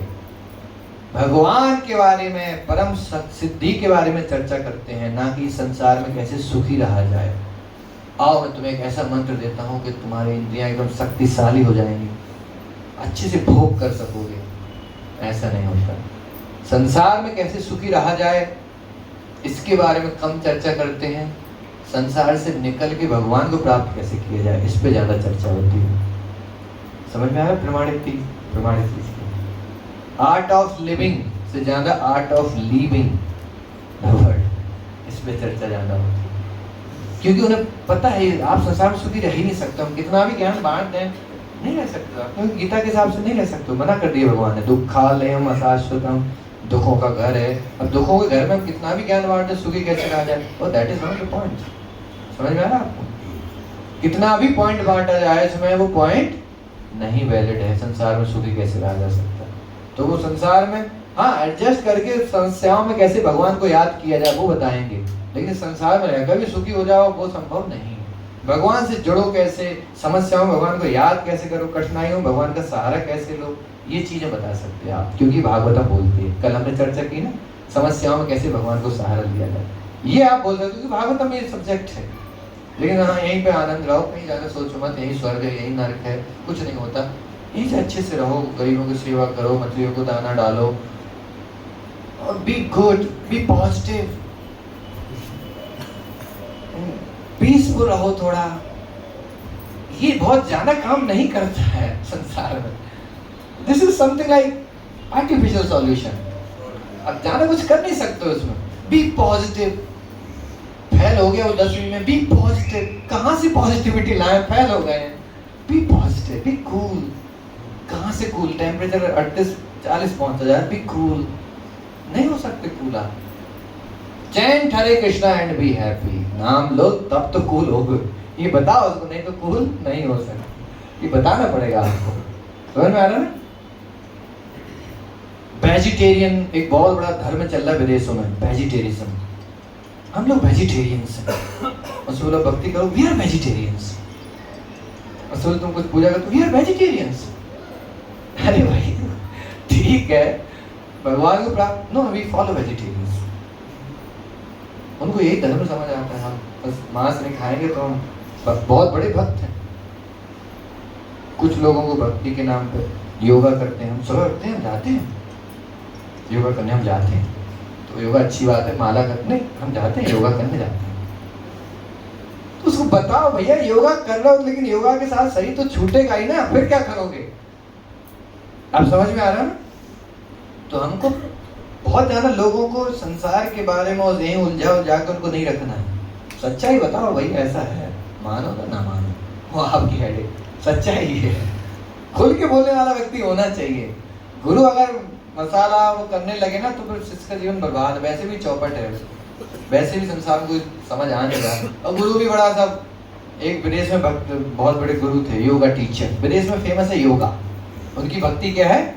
योगा। भारत से बड़े बड़े लोग जाते हैं योगा करा के खूब धन लूटते हैं। और तो योगा फॉर भोगा, प्रभुपाद जी बोलते थे, भोग करने के लिए योगा सिखा रहे हैं। क्या बोलते हैं? आओ 6 महीने में हम तुम्हें भगवान बना देंगे, बस एक मंत्र का जप करो और हमको इतना डोनेशन दे दो, इतना धन दो, 6 महीने में भगवान बन जाओगे आप। फिर भगवान अभी क्या करेंगे? आनंद। फिर पूरा संसार तुम्हारा, लूटो, ढंग से लूटो। फिर ये नहीं, पर ऐसे मंत्र बता दें इंद्रियों में जान आता है, जवानी बनी रहती है, बुढ़ापा नहीं आएगा, तो फिर एंजॉय। गुरु भी एंजॉय कर रहे हैं, आप भी करो, मिल बांट के हम लोग आनंद लेंगे। नहीं, ये नहीं हो सकता। आप ऐसा संसार में सुख के बारे में, हाँ खुशी कैसे रहना है, समस्याओं कैसे झेलना है वो सिखाओ, लेकिन है ही हम आपको सुख रहने का मार्ग सिखा रहे हैं, ये सही नहीं। लीविंग सिखाओ उसको, निकलो यार यहाँ से, ये प्रेरणा देनी चाहिए। ये संसार हमारा घर, यहाँ से निकलना एक बहुत प्रमुख जिम्मेदारी है। ये बार बार एम्फेसिस होना चाहिए। आधे लोग स्कूल में क्लास इसलिए नहीं सुनते हैं, अरे तुम लोग डराते रहते हो, आखिरी दिन है, कुछ भी हो सकता है, डर लगने लगता है हमको, इसलिए नहीं आते तुम्हारी क्लास। अपने आधी क्लास में यही चर्चा होती है, पता नहीं कब तक है, वजह से बोल देते हैं। वो बेचारा टिकट कराया बेटा 2 महीने बाद का, तब तक है। परीक्षित महाराज को 7 दिन थे, तुम्हारे पास 7 मिनट भी है कि नहीं है? अब वो घड़ी देखता 7 मिनट निकल रिचार्ज करा लिया, हैं? रिचार्ज करा लिया महीने भर का। हाँ, रिचार्ज करा लिया महीने भर का, 7 दिन है उसके बाद। बड़ा टेंशन में आ जाता है। लेकिन ये सच्चाई है, आपको बताना चाहिए कि नहीं ये बात बिल्कुल फैक्चुअली लीक हुई होगी। समझ में आ रहा है आपको? ठीक है, तो ये क्लियर हो गया। तो ये बुरा नहीं है लोगों की मदद करना, सब करना, बट लेकिन ये उद्देश्य नहीं है जीवन का। शास्त्री बोलते हैं असतो मां सत्यगमया, तमसो मां ज्योतिर्गमया, मृत्यु मां अमृतगमया। वेद भी बोलते हैं इस बात को नहीं? मतलब क्या है? दो जगह है, मृत्यु मां अमृत, आगे दूसरा जगह निकलो यहाँ से वहां जाओ, असतो मां सत्यगमया। शास्त्री तो बोला वहां जाने के लिए, तो हम क्यों नहीं बोले उस बात को? हम क्यों यहीं पर एडजस्ट कराते रहे चीजों? समझ में आ रहा? तीसरा लक्षण समझ गए वो क्या? संसार में बहुत सुख की बातें नहीं करते हैं, यहाँ से निकलने का रास्ता जाना बताते हैं। चौथा लक्षण एक गुरु का, प्रमाणिक गुरु का क्या है? Can't be purchase by any amount of money, not after women wealth and followers. पैसे से आप नहीं खरीद सकते गुरु को, प्रमाणिक गुरु को। डील हो गई 7 दिन की हमारी, इतना पैसा तुम्हारा, अब आके आप बोलो। फिर गुरु आके बोलते हैं फरमाइए क्या सुनना चाहेंगे? जजमान ने खरीद रखा है ना, तो जजमान बोलता है नाच बसंती नाच, नाचो। अब गुरु जी चालू हो जाते हैं, गुरु नाचने ही पैसा लिया, बोलो बस मेरा मन भर गया, गाना चेंज। राजा नहीं कहते सहनसा पहले अकबर वगैरह नहीं होते, फरमाइश पेश की जाए, टें टें टें टें टें चालू, फिर फरमाइश बदली जाए। ऐसा आप नहीं कर सकते गुरु के साथ। आप समझ में आ रहा है? That is very important actually. आप खरीद नहीं, आप अगर पैसे से खरीदे गए, आप सत्य बोल ही नहीं सकते हो। अब आपको उस व्यक्ति के हिसाब से चलना पड़ेगा, उसके हिसाब से जीना पड़ेगा, तो आप गुरु प्रमाणिक हो ही नहीं सकते। आप धार सको, अपनी बात रख सको, भले ही तुम्हें अच्छा लगे ना लगे, तुम जानो हमने तो बोल दिया सर। ये इम्पोर्टेंट है। समझ में आ रहा? तो पैसों से, किसी रिश्वत से, और वुमेन वेल्थ फॉलोअर्स इनके पीछे ना हो, स्त्रियों के पीछे ना पड़ रहे हैं, धन के पीछे ना पड़ते हो। कितने फॉलोअर्स हो गए हमारे यूट्यूब पर, उस पर बहुत ज़्यादा चिंता ना हो।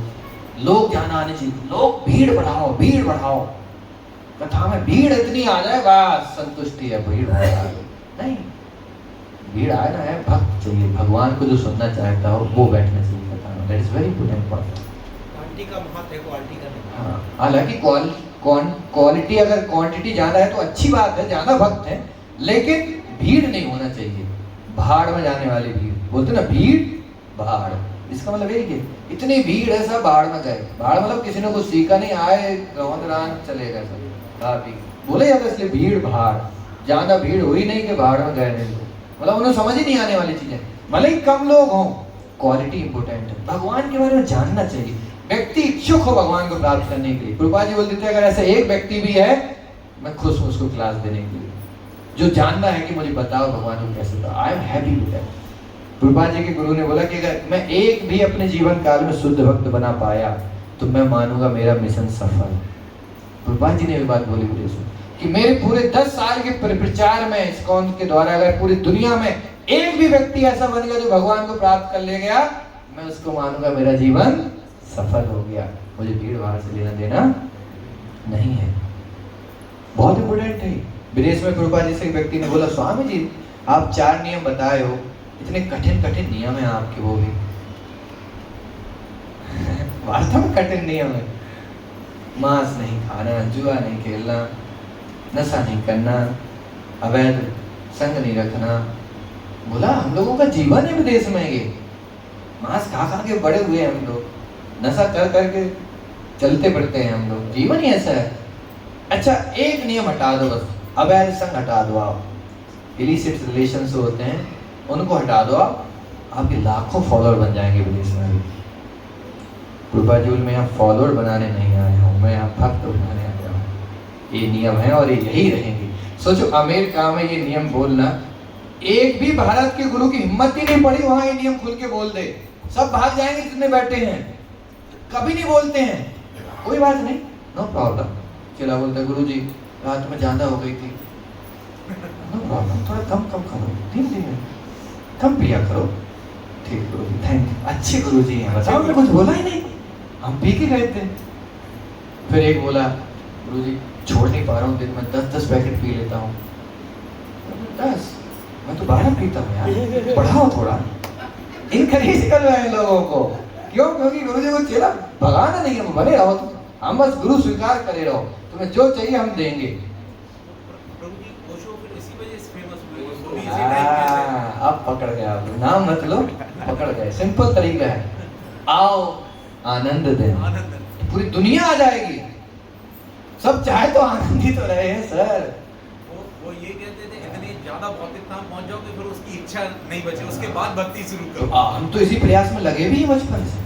हमारा गोल भी तो ये एंजॉय, और एक गुरु मिल जाए भर भर के एंजॉयमेंट कराएंगे। लो आप भी भगवान हैं, क्योंकि हमें चाहिए ही वही है।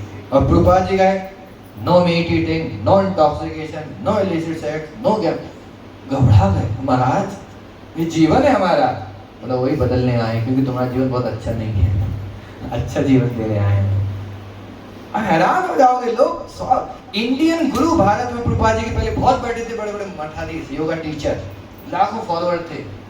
प्रभुपाद जी जब ये बात बोली, सबने एक मीटिंग बुलाई, तो स्वामी जी चक्कर में मत पड़ो, इनको न सुधारो, बदमाश ही नहीं सुधरने वाले, इनसे पैसा लो, आनंद करो।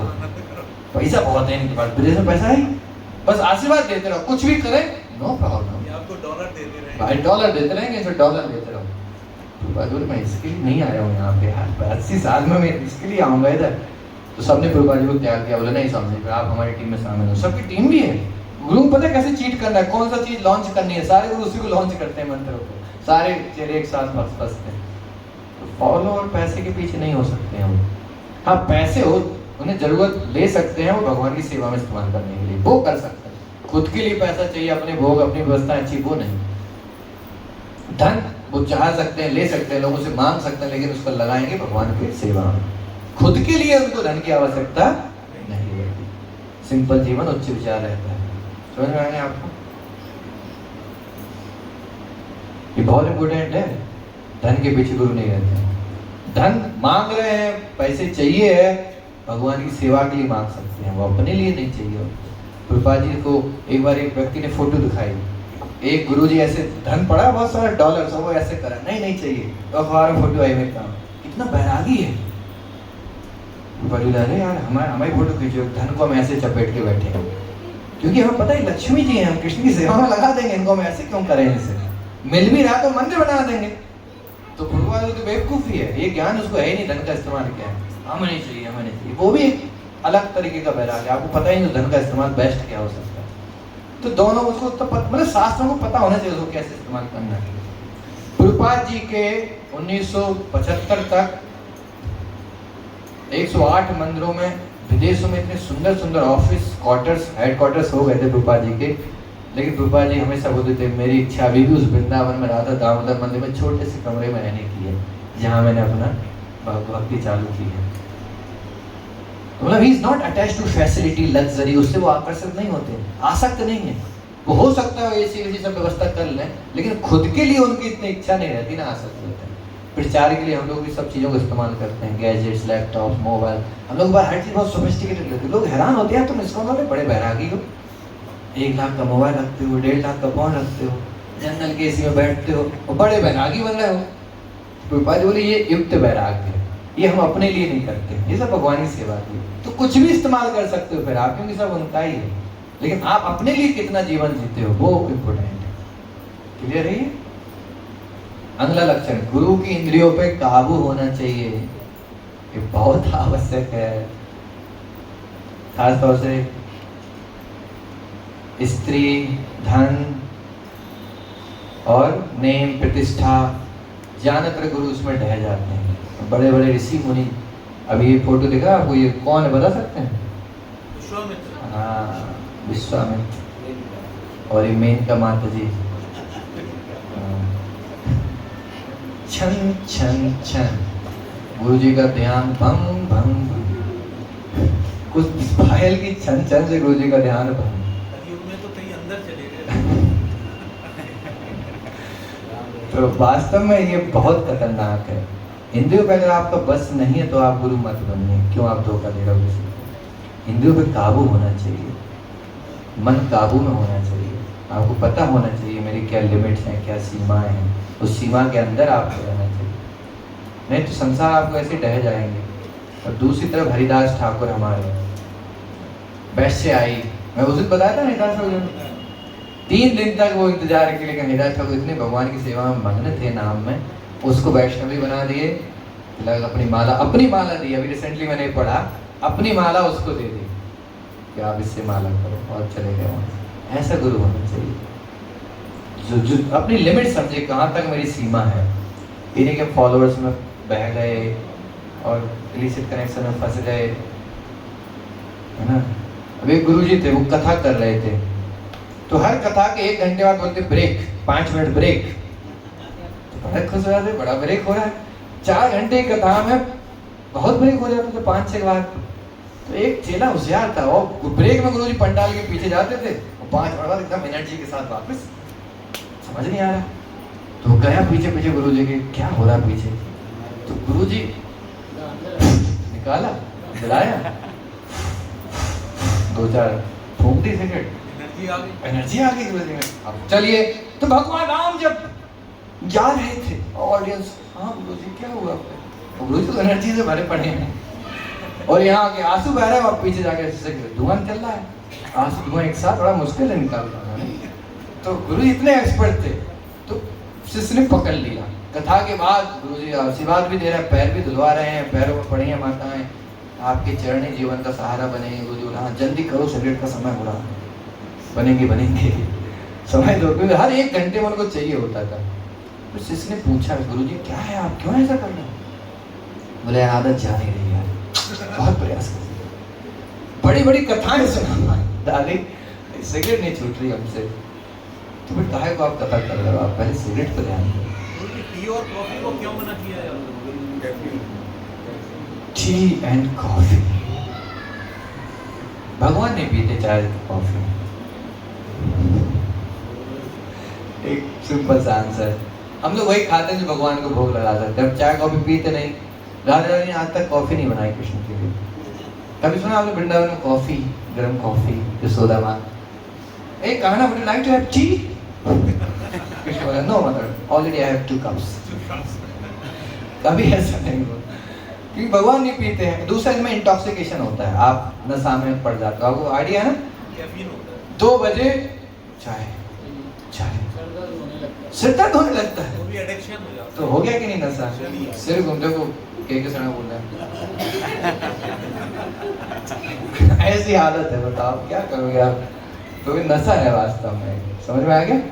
तो जो भी चीज हमको बांध रही है, हम उसको सबको छोड़ना चाहते हैं, क्योंकि हमें भक्ति में कोई बाधा नहीं बनना चाहिए। अब मान लो कथा का समय है 2 बजे, अब 2 बजे नशा की, अब आप क्या करोगे? आप ब्रेक लोगे, फिर ब्रेक, महाराज जी बस आते हैं, नीचे देखोगे चाय वाला, जल्दी बना, गिलास छूट रही है। कानपुर मंदिर में नहीं होता है, कई बार कुछ लोग भक्त आते हैं मंदिर में रुकने के लिए, नए लोग आते हैं, अब मंदिर में चाय कॉफी और विमल है ही नहीं, तो पता क्या बोलते हैं? अभी हो गया है, अभी 5 मिनट में आपके साथ ही तो इनके भाई थे, बता दो चले। तो भाई मंदिर में खूब घूमे, हम खूब घुमाए, मुझे कैसा लगा? बहुत अच्छा लगा। बार बार पूछे, बाहर जाने का रास्ता कहाँ है? कोई दुकान है बाहर? कह यही तो सब कुछ है, चाय उसकी बढ़िया माधवास, बृंदास, रेस्टोरेंट सब दिखा दिया। ठीक अच्छा है स्वामी जी, अच्छा है। 5 मिनट बाद गायब। अब हम लोग ढूंढे कहाँ गए यार? गेट पे मिलेंगे आप। अब बोले हम गेट पे मिलेंगे। गेट पे पहुंचे, गेट पे दुकान थी विमल पान। हम ये गेट पे क्यों है? गाड़ी अंदर है, अंदर से बैठ के जाना है। नहीं हम गेट पे मिलेंगे। हम समझ गए गेट पे क्यों गए। अब जब तक हम लोग गेट पे पहुंचे एकदम चार्ज हो चुके थे पूरा। आदत थी क्या, शायद ये जो भी था पूरा जल्दी उड़ा दी। सिगरेट को भी बर्बाद कर दिया। 2 मिनट में तुम 3 रुपए खर्च कर दिए गुटके की। तो आदत है, ऐसा नहीं होना चाहिए। और आप गुरु बन के बैठ गए हो, धोखा दे रहे हैं आप। भगवान कभी माफ नहीं करेंगे। भले लोग बेचारे नहीं समझ पा रहे हैं, ठाकुर जी तो देख ही रहे हैं ना, जन्म जन्म के लिए नरक जाते हैं। पता आप वो धोखेबाज जो गुरु होते हैं, आपने कभी कीड़ों को देखा है? कुछ कीड़े रहते हैं बड़े से, उसमें बहुत सारी चींटियां काट रही होती हैं, कभी देखा? पड़े हैं प्रभुपाद जी से एक बार पूछा, प्रभुपाद ये क्या? बोला ये धोखेबाज गुरु था और ये सब शिष्य हैं इसके। बेचारे अगले जन्म में सब जानवर योनि में गए हैं, अभी इस शिष्य उसको बदला ले रहे हैं, तेरे वजह से मेरा मनुष्य जीवन बर्बाद हो गया। ये फैक्ट है। धोखेबाज गुरु अंग्रेजों में ऐसा कीड़ा बनता है, देख लो कभी एक कीड़े को कई सारी चींटियां खाने में लगी हैं, जिंदा है बेचारा, वो तड़प रहा है लेकिन उसको मांस खाती जा रही है। ये वही धोखेबाज गुरु होते हैं जो अपने शिष्यों को खचोड़ते हैं, उसको गुरु चलते गया एक्सरसाइज करता हूँ, मरम्मत करता हूँ क्योंकि तूने मेरा मनुष्य का जीवन बर्बाद कर दिया। बहुत आवश्यक है, ठीक है। तो डीलिंग बहुत सेंसिटिव होते हैं। स्त्रियों को विशेष आशीर्वाद, विशेष प्रसाद मंदिरों में देखा आपने होता है, माताओं को विशेष कृपा दिखाते हैं, खूब भर भर के आशीर्वाद, बेटा खुश रहो, फूलो फलो, ये दुनिया भर का आशीर्वाद। अरे क्यों ऐसा क्यों? आसक्ति आपकी कहीं नहीं है, इसलिए समस्या हो रही है आप। तो ये बहुत इम्पोर्टेंट है, आपको बहुत स्ट्रिक्ट रहना चाहिए, गुरु इंद्रियों पर काबू होना चाहिए।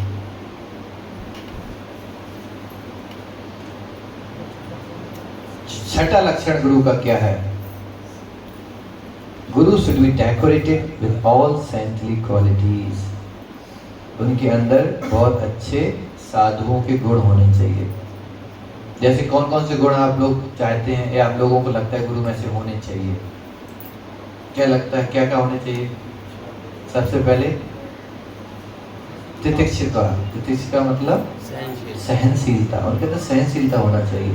कोई बहुत विपद परिस्थिति भी आ गई, कोई कुछ उल्टा सीधा बोल दिया, गाली गलौज कर दिया, तब भी आपको सहन करना आना चाहिए।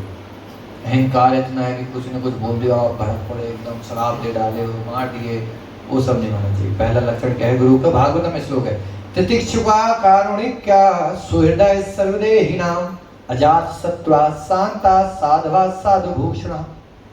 तितिक्षुका, तितिक्षुका मतलब टॉलरेंस, बहुत सहनशीलता होना चाहिए। कभी लोग गलती भी करते हैं, कभी जवाब देंगे, आपकी पर्सनल इंसल्ट करते हैं लोग, कुछ सहन कर लेना चाहिए चुपचाप। कुछ उल्टा सीधा बोल दिया, ऐसे सवाल पूछ दिया, बेइज्जती वाला सवाल है, नो प्रॉब्लम, उसको सहन करो आप। तितिक्षुका इतना होना चाहिए। कुछ कुछ स्थितियों में कुछ चीजें सहन भी नहीं करनी चाहिए, वो अलग विषय है, लेकिन एक गुण होना चाहिए। दूसरा कारुणिक, मतलब दया की भावना, दूसरों के प्रति दया होना चाहिए, जीवों के प्रति दया होना चाहिए। केवल मनुष्यों को नहीं, जानवरों के प्रति भी यहाँ तक एक दया की भावना आनी चाहिए कि थोड़ा सा जानवरों के प्रति भी हमें सहनभूति है, दया है। क्या ब्रेक चाहिए क्या राजेश जी?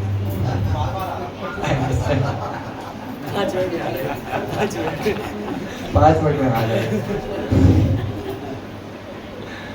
ठीक है। दूसरा क्या है? हाँ, ये आजकल ये अच्छा तरीका है, फोन उठा लो, चल दो बाहर, देखते रहो। अच्छा तरीका है, नहीं? कान लगा दो, और कान लगा के फिर बजने लगता है वो टेन टेन टेन। देखा आपने? कभी ऐसा देते हैं लोग, हो जाता है, बज जाता है एकदम मेरा जवाब आया, ठीक है। अच्छा ठीक। दूसरा क्या है? सर्वदेही नाम, सबके प्रति भाव होना चाहिए। कोई भी जात का हो, कोई भी समाज का हो, किसी भी धर्म का हो, सबके प्रति एक उनका सुहृद रहता है।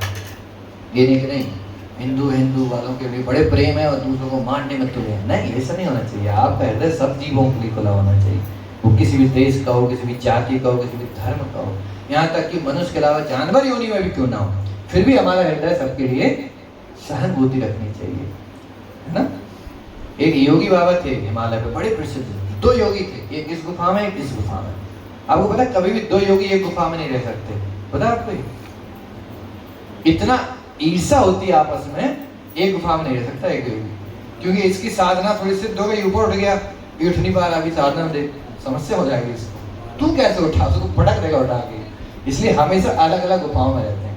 तो एक सच्ची घटना है, एक योगी थे, 2 योगी थे, तो दूसरे बाबा जी बड़े सिद्ध हो रहे थे, प्रसिद्ध हो रहे थे, भीड़ आने लगी, आशीर्वाद लेने लगे लोग, पर ये योगी बाबा जी कोई नहीं आ रहा था।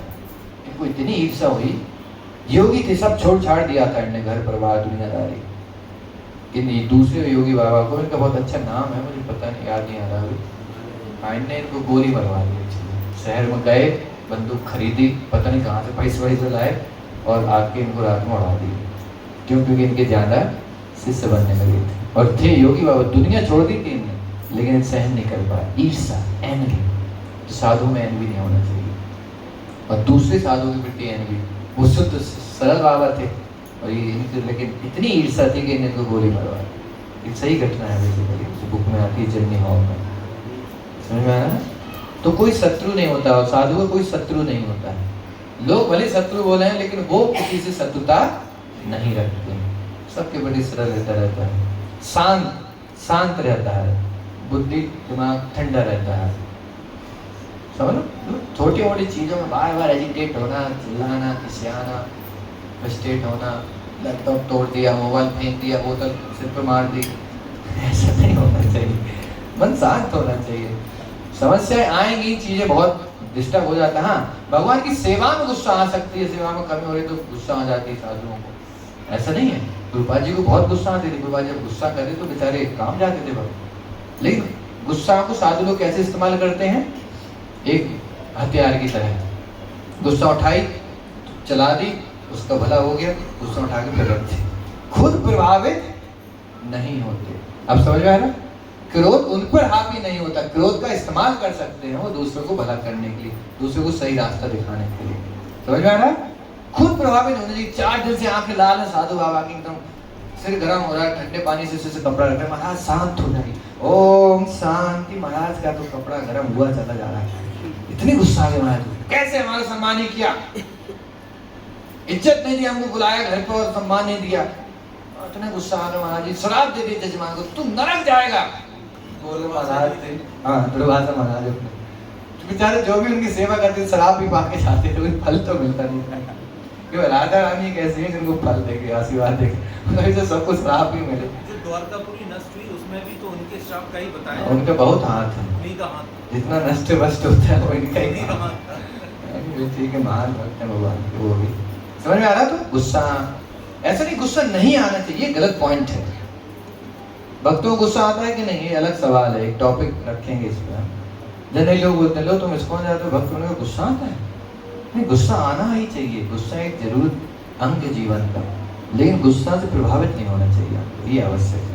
हम गुस्सा का इस्तेमाल करते हैं, उठाएंगे गुस्सा, सामने दिखा देंगे, उसी दूसरे मोमेंट पे आप देखो किसी से प्यार से सहला भी रहे। गुस्सा वो केवल एक इस्तेमाल करते हैं, खुद प्रभावित होकर गुस्सा में आके अब वो सबको उड़ा रहे हैं लाइन से, कोई भी चलाएगा, सबको चिल्ला रहे हैं, वो सब नहीं होता है। क्लियर?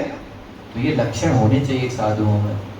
मान सम्मान की इच्छा बहुत है, अहंकार बहुत है, और हमारा ऐसा नहीं हुआ, वो सब नहीं होना चाहिए।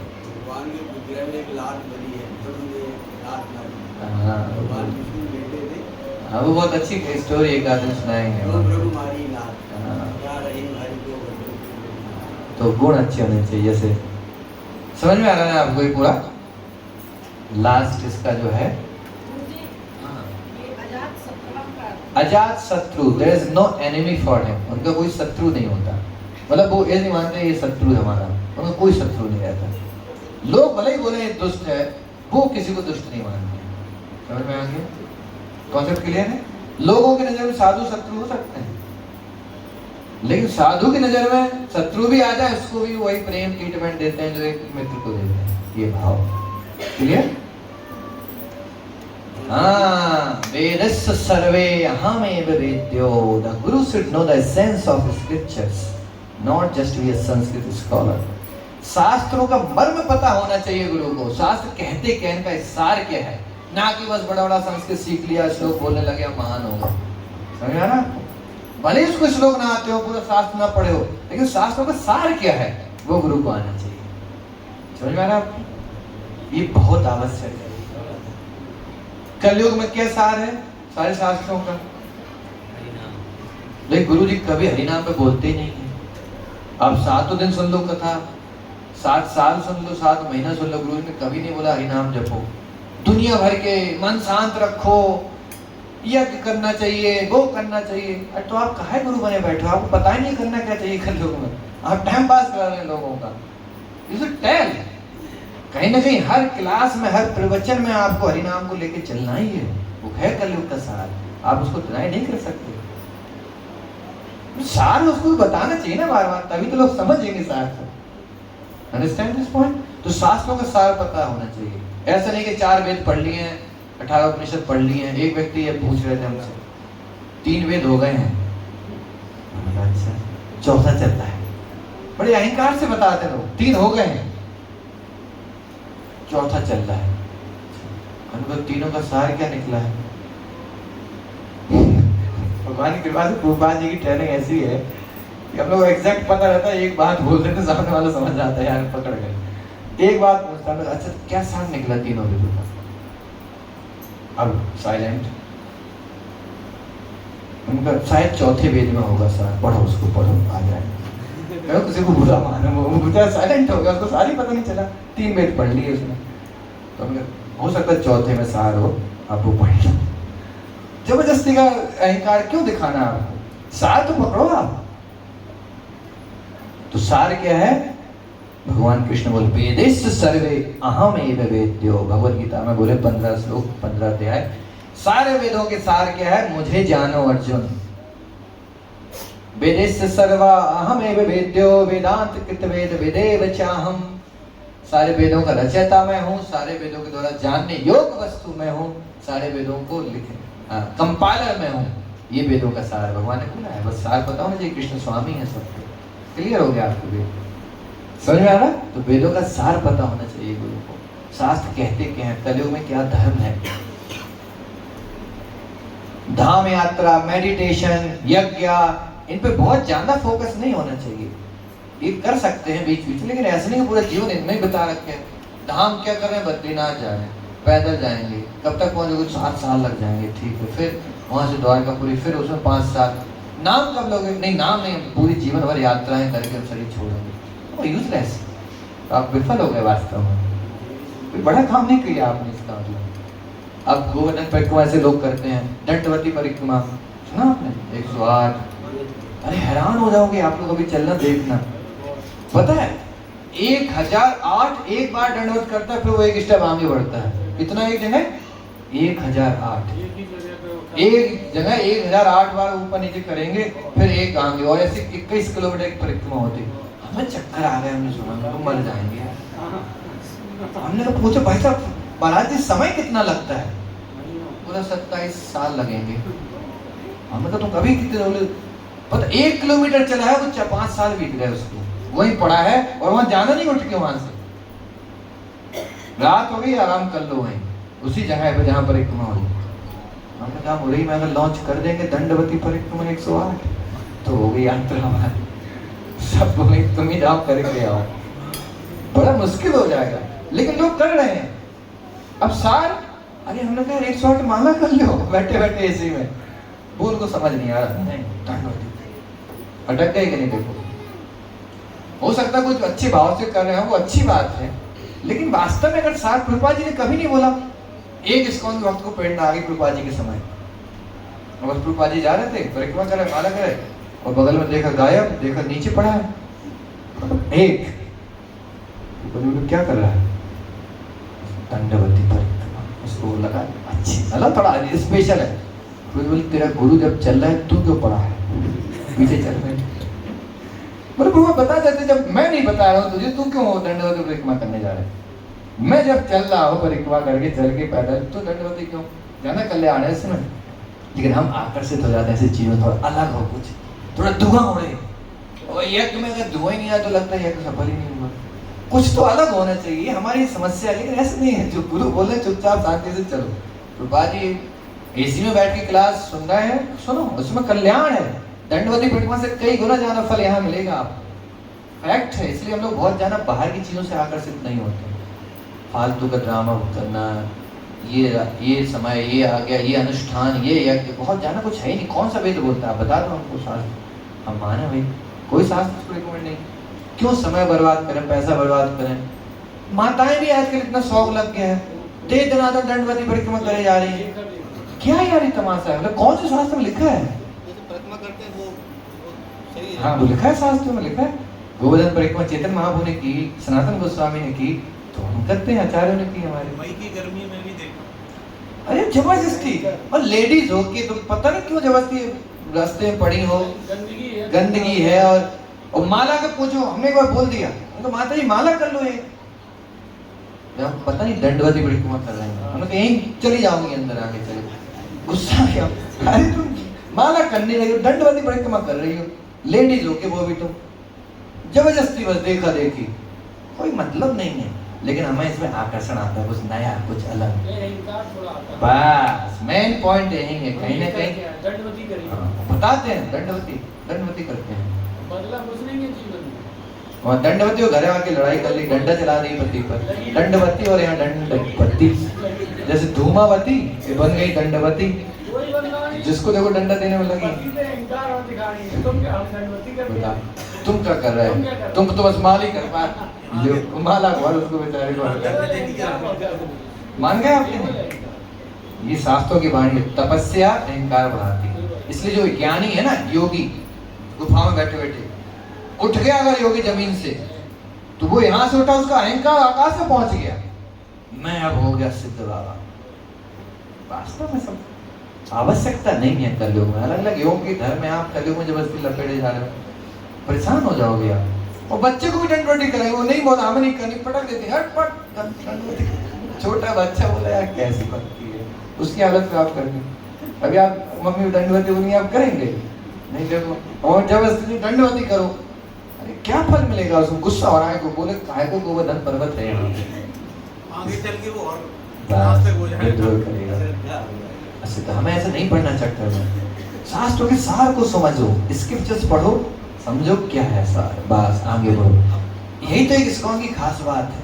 प्रभुपाद जी इतना क्रिस्टल क्लियर रास्ता बनाते चले गए हम लोगों के लिए, साफ सुथरा, आराम से निकलते चले जाओ। बिल्कुल नहीं पढ़ना इधर उधर। बहुत विद्रोह हुआ प्रभुपाद जी का भारत में, इस्कॉन को स्वीकार करने में बहुत विद्रोह हुआ। आज भी लोग विदेशी बोलते हैं जानबूझ के। उस समय देखो कितना विद्रोह हो रहा होगा। पहली बार प्रभुपाद जी आए, सारे स्मृत ब्राह्मण, पंडित, गुरु, कथाकार सब ने बोला अरे तो बर्बाद कर देगा हमारी कोई दुकानदारी। तो सीधा शास्त्रों की बाणी बोल के आगे बढ़ा रहे हैं। पूरा हमने जो सजा के रखा है यज्ञ हवन कुंड ये वो सब चौपट कर देंगे। घुसे ही नहीं प्रभुपाद जी के शिष्यों को, पत्थरबाजी की। वृंदावन के गोस्वामियों ने मंदिर बंद कर दी, पता चला विदेशी आ गए इस्कॉन प्रभुपाद जी, सारे मंदिर क्लोज, और छतों पर लेके कोई टमाटर फेंक रहे। पंडित जी नीचे आरती, ऊपर टमाटर। प्रभुपाद जी ये है देखो भारत के महान आचार्य, इनमें इतनी ईर्षा भरी है कि हम भगवान का ही नाम बता रहे हैं, इनको टमाटर उन्हें अच्छे नहीं लग रहे। तुम क्यों अपना अलग हरि नाम करो, तुम हमारी तरह इनको घुमाओ, चक्कर कटवाओ। प्रभुपाद जी को बहुत विद्रोह हुए प्रभुपाद जी, लेकिन हम भी डट नहीं, हिलने वाले नहीं है, देख लेते हैं कितना क्या करेंगे। आपकी जगन्नाथ यात्री का उदाहरण है मित्रों, हाँ चलो ठीक है, भगवान सोचते हैं। अपने यहाँ ये धारणा है बेसिकली कि जिस पूजा में थोड़ा शरीर को कष्ट हो वो सफल है। कल्लू 16 माला शरीर टूट न जाए तब कहना। कष्ट ही देना है तो आगे बैठो हमारे साथ पालती मार के बिना हिले। आप सुबह देखो लीला है।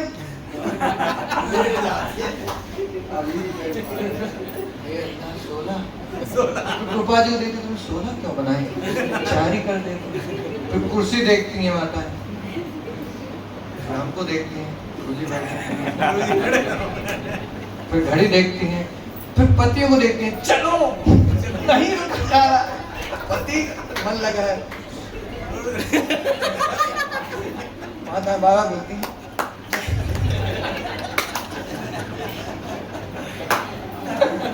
बड़ी लीला है, आसान नहीं है, कम से निकल जाए। ऐसा लगता है कि रात में भांग पी के आए। एक तो माता जी ऐसे ऐसा हमने कहा सब कुछ देखो जाके क्या हो। अरे क्या हमने कहा हरि नाम कहीं समाधि ने लगा दी, बड़ी हालत खराब है। मान तो नहीं तो आके देखो पूरे संचार हो जाते हैं शरीर के सारे 9 के 9 चक्र हैं, 7 हैं कितने हैं, सब ऊपर उठ जाते हैं एक बार में, बड़ी दिक्कत है। और कुछ एकदम समाधि में चले जाते हैं। फिर बगल वाला बोलता है हरे कृष्णा, हो जाता है एक्चुअली। अरे समाधि इतनी। एक भाई की बात है, ट्रेन में कुछ भक्त लोग जा रहे थे, तो हम लोग ट्रेन में भी उठ जाते हैं 4 बजे। शाम में उठ के बैठ गए, 4 बजे लाइटें जल गई, 4 भक्त लोग बैठे, 4 बजे बैठे, ट्रेन में नींद होती नहीं है। सामने 5 से फैमिली बैठी थी, 4-5 फैमिली। बस प्रभु जी माला किए नहीं की, लगी समाधि खामी का बड़ा भयंकर है, वो है नशा है ये। माला जैसे तैसे 2.5-2 घंटे में होती 16 माला लोगों की, ट्रेन में 3.5 घंटे लगते, इतना लेट हो जाए। जैसी माला हुई वो बोला अब सामने वाला ताली हो जाते हो, भक्त लोग डर गए, ताली क्यों बजा रहे? मतलब महाराज इतने महान ऋषि साधु संत देखे, आपके जैसा कोई नहीं। बेचारे को शर्म आई, क्यों ऐसा हुआ? बोले आप माला कहते इतनी गहराइयों में चले जाते थे, आपको पता ही नहीं था आप कहाँ बैठे हो। माला हाथ में और आप गहराइयों में उतरे हैं, अब वो 15 मिनट बाद आप गहराइयों से ऊपर उठे हैं। ऐसा संत महात्मा महाराज।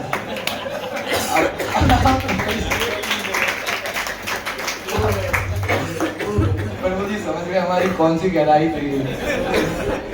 और बोला महाराज एक के एक नहीं, चारों लोग, और वो भी अल्टरनेट। कभी आप गहराइयों में आपकी समाधि टूटनी प्रभु जी ने लगा दी। मान गया महाराज, भक्ति हो तो ऐसी। पत्नी से बोला देखा बैरागी है ये, बस क्या बोला बेचारे, कौन सी गहराई थी ये, तो लोग समझ नहीं पाए। तो क्या बोला था मैं, शरीर को कष्ट देना तो आके करो सुरा। पिछले निर्जल एकादशी को हम लोग किए थे, हम लोग ऐसा सोचे थे कि 64 वाला में उठेंगे नहीं, तो समझ रहे आप, मतलब 9 घंटे लगातार माला करेंगे। तो मैं भी यहाँ बैठ गया लगा के, वो आया था 6 बजे बैठे हम, और सबको यही निश्चय था उठेंगे नहीं।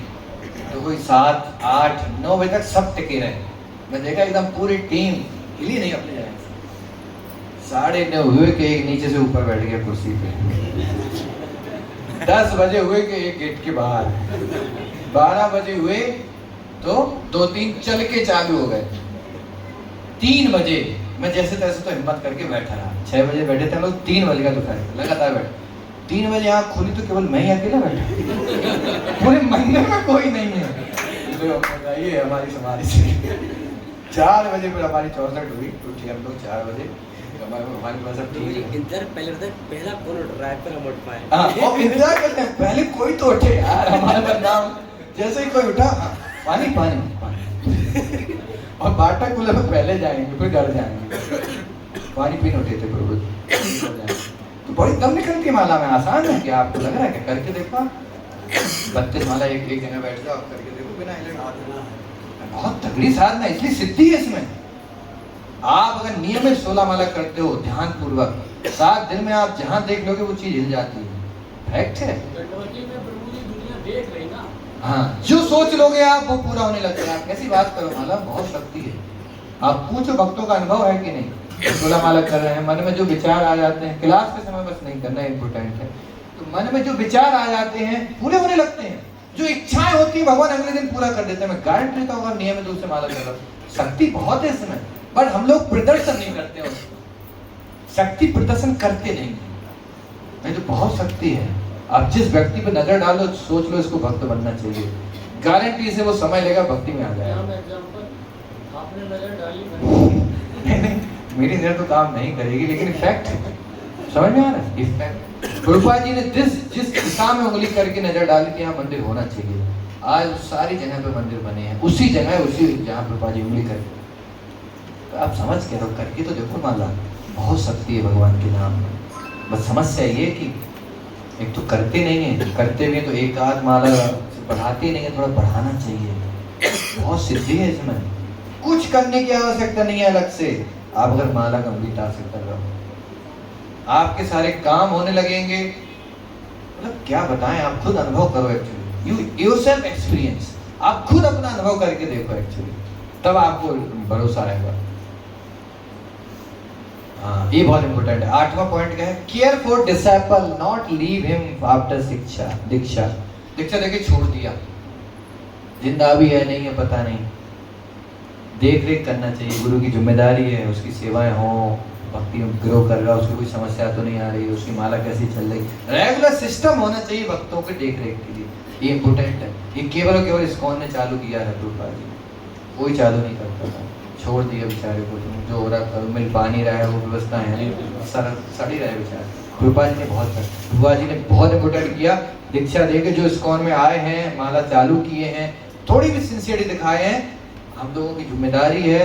जीपीटी वाले, अरे वो ध्यान से सुनो, ये जिम्मेदारी है हम लोगों की। केयर करें लोगों का, उनकी समस्याएं कुछ है, कुछ दिक्कत है, आप बात करो, उनके लिए सेवाएं। और केयर का मतलब केवल शरीर का नहीं, आध्यात्मिक केयर करना। आध्यात्मिक केयर मतलब उनकी सेवाएं कुछ होनी चाहिए, क्योंकि सेवाओं से उनके संबंध बने। वो नियमित किताबें पढ़ें प्रभुपाद जी की, नियमित कथा सुने, वो क्लास में आए, नियमित बैठें। अब आप क्लास में आओगे उससे किसका फायदा है? हम लोगों को क्या फायदा है? आप आओ ना हमारे तो हो रही है सब, लेकिन ये सिस्टम है प्रभुपाद जी का। फोन भी जाते हैं, कभी फोन गए हैं कि आप आइए, आपको क्लास सुनना है, प्रसाद मिल लेगा? कोई फोन करता है इस बात को लेकर बाहर? क्यों करेंगे? फोन करता है स्वार्थ के लिए, कुछ दे दो। यहाँ फोन होता है आप आओ प्रसाद लेके जाओ। कितना अलग सिस्टम है एक्चुअली। ये प्रभुपाद जी ने सिखाया एक्चुअली। भक्तों का संग देखो, केयर करना, याद रखो, जो इंचार्जेस हैं, केयर टेकर्स हैं, क्या क्या भक्तों की देख रेख में सबसे पहली चीज है। सबसे पहली चीज है किसी भक्त का आप लोगों को देख रेख करना है कि वो भगवान की कथा सुन पा रहा है कि नहीं है। ऑनलाइन ऑफलाइन रेगुलर आ रहा, दिक्कत है तो उसके लिए ऑनलाइन व्यवस्था करो, नहीं आ रहा तो रिकॉर्डिंग भेजो, लेकिन उसकी कथा सुननी होनी चाहिए पहले। दूसरी चीज है वो उसके जीवन में कोई भक्तों का संग है कि नहीं नियमित रूप से, वो आ रहा है कि नहीं मंदिर साथ में बैठ ले, 1-2 बार आता है कि नहीं, भक्तों के साथ बैठता है कि नहीं, ये देखो, आपकी जिम्मेदारी है। तीसरी चीज है उसके जीवन में कुछ सेवाएं हैं कि नहीं ठाकुर जी के लिए, कि बस बेचारा आ गया ऐसे घूम फिर के चला जाता, वो सेवाएं नहीं है, तो सेवा नहीं तो उसकी केयर नहीं हो रही, वो बेचारा बहुत जल्दी घबरा जाएगा। ये आपकी जिम्मेदारी है। किताबें पढ़ पा रहे कि नहीं, वो प्रसाद मिल रहा कि नहीं, यात्राओं में चले, ये सब व्यवस्था करनी चाहिए। प्रभुपाद जी ने सिस्टम बनाया है एक्चुअली, बहुत इंपॉर्टेंट है, ये हमारी जिम्मेदारी है, गुरु की जिम्मेदारी है। गुरु पता है, प्रमाणिक जो गुरु होते हैं वो जब तक शिष्य भगवत धाम नहीं जाते हैं वो बार बार जन्म लेते हैं। एक शिष्य भी छूट गया वो दोबारा आएगा उसके लिए, उसको लेके जाएंगे। ये गुरु की, प्रमाणिक गुरु का प्रूफ इसको मैं दे सकता हूँ आपको। प्रभुपाद जी के एक शिष्य थे राघव पंडित करके, प्रभुपाद जी के शिष्य थे, कुछ तो हुआ, भटक गए, नहीं जा पाए ये, तो अगला जन्म इनको एक स्त्री का मिला, लेडीज का। अब प्रभुपाद जी तो चले गए, लेकिन ये बेचारे यहीं रह गए। तो प्रभुपाद जी के जो शिष्य हैं, जो गुरु हैं अभी करंट में कौन, प्रभुपाद जी उनके सपने में आके बोले कि मेरा एक शिष्य बच्चा है, आप इनको अपना शिष्य बनाओ और इनको दिशा निर्देश देके भगवत धाम लेके जाओ। वो कौन थे? राघव पंडित प्रभु जी हैं। माता जी, अब माता जी हो गई, प्रभु जी हैं, दोनों है। पिछले जन्म में प्रभु जी थे, इस जन्म में माता जी हैं। माता जी कैसे बनी उसकी भी बड़ी कहानी है, तो एनीवे, तो ये माता जी हैं अभी, लेकिन इन्हें पूरा पुराना याद है प्रभुपाद जी के समय कैसा इनका था। प्रभु जी थे उस समय, फिर इसके बाद तो भक्ति चालू स्वामी महाराज के सपने में आके प्रभुपाद जी बोलते हैं कि आप इनको देखो, बच्चे हैं यहाँ पर, उनकी व्यवस्था हमारे गुरु का जिम्मेदारी है। नारद मुनि देखो, आप कभी कुत्ते को पकड़ लेंगे क्योंकि भटका हुआ शिष्य है, चलो जब तक वो नहीं जाएगा पीछे पड़े रहते हैं, प्रमाणिक गुरु की जिम्मेदारी है। नारद मुनि कभी सांप को पकड़ लिया, कुत्ते को पकड़ लिया, क्योंकि कहीं ना कहीं भटके हुए लोग। तो नारद मुनि कहते प्रमाणिक गुरु करे, छोड़ेगा नहीं आपको, अगर आपने उसको स्वीकार किया है, तो भले ही आप भटक जाओ, गलती कर दो, हाँ, जब तक आप त्यागो मत गुरु अपने हृदय से, तब तक वो नहीं छोड़ेंगे आपको। एक बार आपने त्याग दिया, उनके नियम कानून छोड़ दिए, फिर उनकी जिम्मेदारी नहीं है, ऐसा नहीं, बात है वो। लेकिन जब तक आप सिंसियर हो, गंभीर हो, उनके हिसाब से चल रहे हो, तब तक वो आपकी जिम्मेदारी लेने को तैयार है। भले ही कितनी भी कष्ट आ जाए, वो सबसे लड़ जाएंगे। यमराज से वो लड़ जाते हैं, गुरु कैसे ले जा रहे हो तुम मेरे शिष्य को, और उसने पाप करनी, बदमाशी करी, बोला उसने हरिनाम भी तो किया है। मैंने आपको कहानी बताई थी ना, प्रभुपाद जी का अभी एक शिष्य थे, रिसेंटली एक्सीडेंट हुआ, बताया मैंने आपको। एक भक्त है इस्कॉन में, अभी भी हैं, जिंदा हैं वो। उनका क्या हुआ, उनका अचानक से जा रहे थे तो एकदम बहुत, अभी तो 3 साल पुरानी घटना है, एक्सीडेंट हो गया उनका। और जब एक्सीडेंट हो गया तो एकदम क्या देखा उनने कि 2 शरीर सामने आ गए, एक चमकता हुआ कांति का शरीर और एक नॉर्मल शरीर, ठीक है। तो वो हैरान हो गए और उन्होंने देखा एक उनका शरीर नीचे पड़ा हुआ है खून से लत पर, तो एक शरीर पड़ा है, एक शरीर ऊपर प्रकट हो गया। तो वो हैरान हो गए कि ये क्या हो गया, उन्हें पता ही चला एकदम से क्या घटना होगी, समझ में। और जब तक उन्हें पता चला कि ये स्वर्ग जाने का शरीर है, तुम स्वर्ग जाने के लिए तैयार हो, मतलब शरीर छूट गया, तुम एक्सीडेंट हो, तुम मर गए हो, अब तुम स्वर्ग जा सकते हो। क्यों? क्योंकि तुमने हरे कृष्ण का जप किया। मतलब जो माला करता है स्वर्ग तो आप मानो निश्चित हो चुका है, आपका कंफर्म टिकट है। खुश हो गए, ये भगवान आपने सुन। तो वो टिकट कैसा है वो? तो बोले नहीं, लेकिन मुझे स्वर्ग नहीं जाना। बोले नहीं, तुमने भक्ति गंभीरता से नहीं की, तुमने बदमाशी करके भक्ति की है, इसलिए तुम्हें कहाँ जाना पड़ेगा? स्वर्ग जाना पड़ेगा। बोले नहीं मुझे स्वर्ग नहीं जाना, पड़ता है ना भगवत धाम जाना है। बोले नहीं चलना पड़ेगा तुम्हें। जब तक बोलो हे प्रभुपाद जी क्या हो रहा है, कृपा करो। तुरंत प्रभुपाद जी प्रकट हो गए। बोले क्या दिक्कत आ रही है? बोले प्रभुपाद जी स्वर्ग ले जा रहे हैं, हमको स्वर्ग नहीं जाना, हमें भगवत धाम जाना है। प्रभुपाद जी तुमने अच्छे से भक्ति कहाँ की, तुम बहुत इनसिंसियर थे, गंभीर नहीं थे, तो तुम्हें स्वर्ग जाना पड़ेगा। बोले प्रभुपाद जी एक मौका और दे दो, अब मैं पूरा गंभीरता से ईमानदारी से माला करूंगा। तो प्रभुपाद जी उस दूत को बोलते हैं, स्वर्ग का जो दूत है शरीर लेके आया था, इनको एक मौका और दो, अभी स्वर्ग नहीं जाएंगे। तो जैसे आपकी आ गया चला जाता है और वो फिर उसे शरीर में आ जाता है जो पड़ा था, अभी भी जिंदा है वो प्रभु। अब लेकिन इतने गंभीर हैं वो, सब दुनियादारी बंद, वृंदावन में माला कर रहे हैं भगवान की सेवा, अभी भी जिंदा। उन्होंने एक कहानी बताई कि कैसे प्रभुपाद जी ने मेरे डेस्टिनेशन को बदल दिया। ये प्रमाणिक गुरु होता है वास्तव में। हर समय आपके साथ हैं, आप बस गंभीरता रहो, वो मदद करेंगे आप। वो घबरा गए, मैं स्वर्ग में जाकर फंस जाऊंगा। बोले नहीं आपको नहीं जाना। प्रभुपाद जी ने एक मौका दिया, बोले नहीं आप जाओ फिर से भक्ति करो, मैं लेके जाऊंगा तुम। तो very important to have a genuine spiritual master in our life. तो गुरु फटाफट बताएं, guru request everyone on the behalf of God to become devotee. सबको भगवान का भक्त बनाने के लिए प्रेरणा देता है। तुम भगवान के भक्त बनो, ना कि मेरे भक्त बनो। तुम भगवान की पूजा करो, ना कि मेरी आरती करो। तुम भगवान का मंत्र जप करो, ना कि मेरे नाम का मंत्र जप करो। ये प्रमाणिक गुरु का लक्षण है। कई संस्थाओं में देखते हैं, कई आश्रमों में भगवान की कोई फोटो नहीं है। गुरु गुरु गुरु गुरु गुरु गुरु की आरती, गुरु के मंत्र, गुरु का भोग। ठाकुर जी कहाँ हैं? वो नहीं है।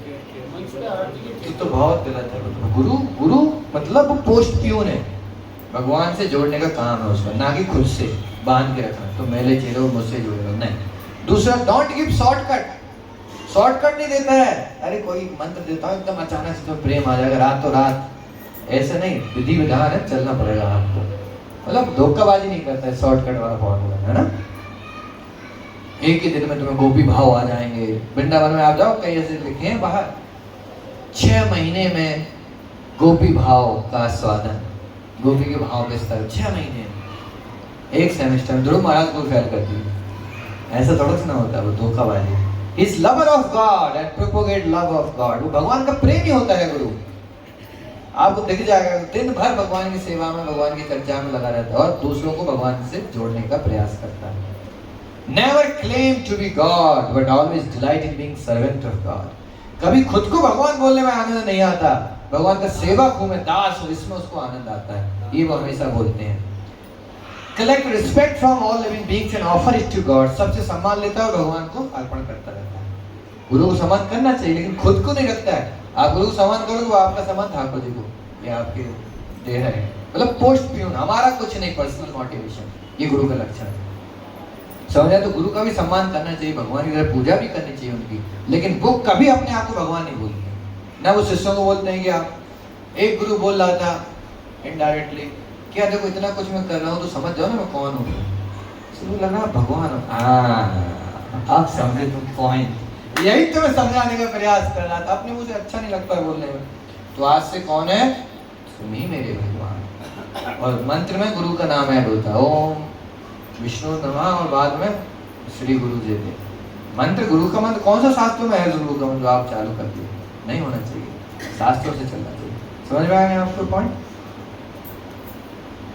Who can't be गुरु? गुरु कौन नहीं बन सकते? अब याद रखो, कोई एक गुरु, अब आपको आंसर देने हैं, मैं आपको सिचुएशन बता रहा हूँ, आपको यस नो करना है, ठीक है? फटाफट एक रैपिड फायर राउंड चल रहा है, ठीक है? एक बहुत बड़े महान साधु संत हैं, यहाँ देखो लोग बैठे हैं, बहुत बड़े साधु संत हैं, बस आप जाते हो हाथ रखते हैं सारी बीमारियां चली जाती हैं। तो क्या उनको हम दीक्षा गुरु बना सकते हैं? क्यों? क्योंकि बीमारी डॉक्टर भी सही कर देता, तो सब डॉक्टर से दीक्षा ले लो जाके।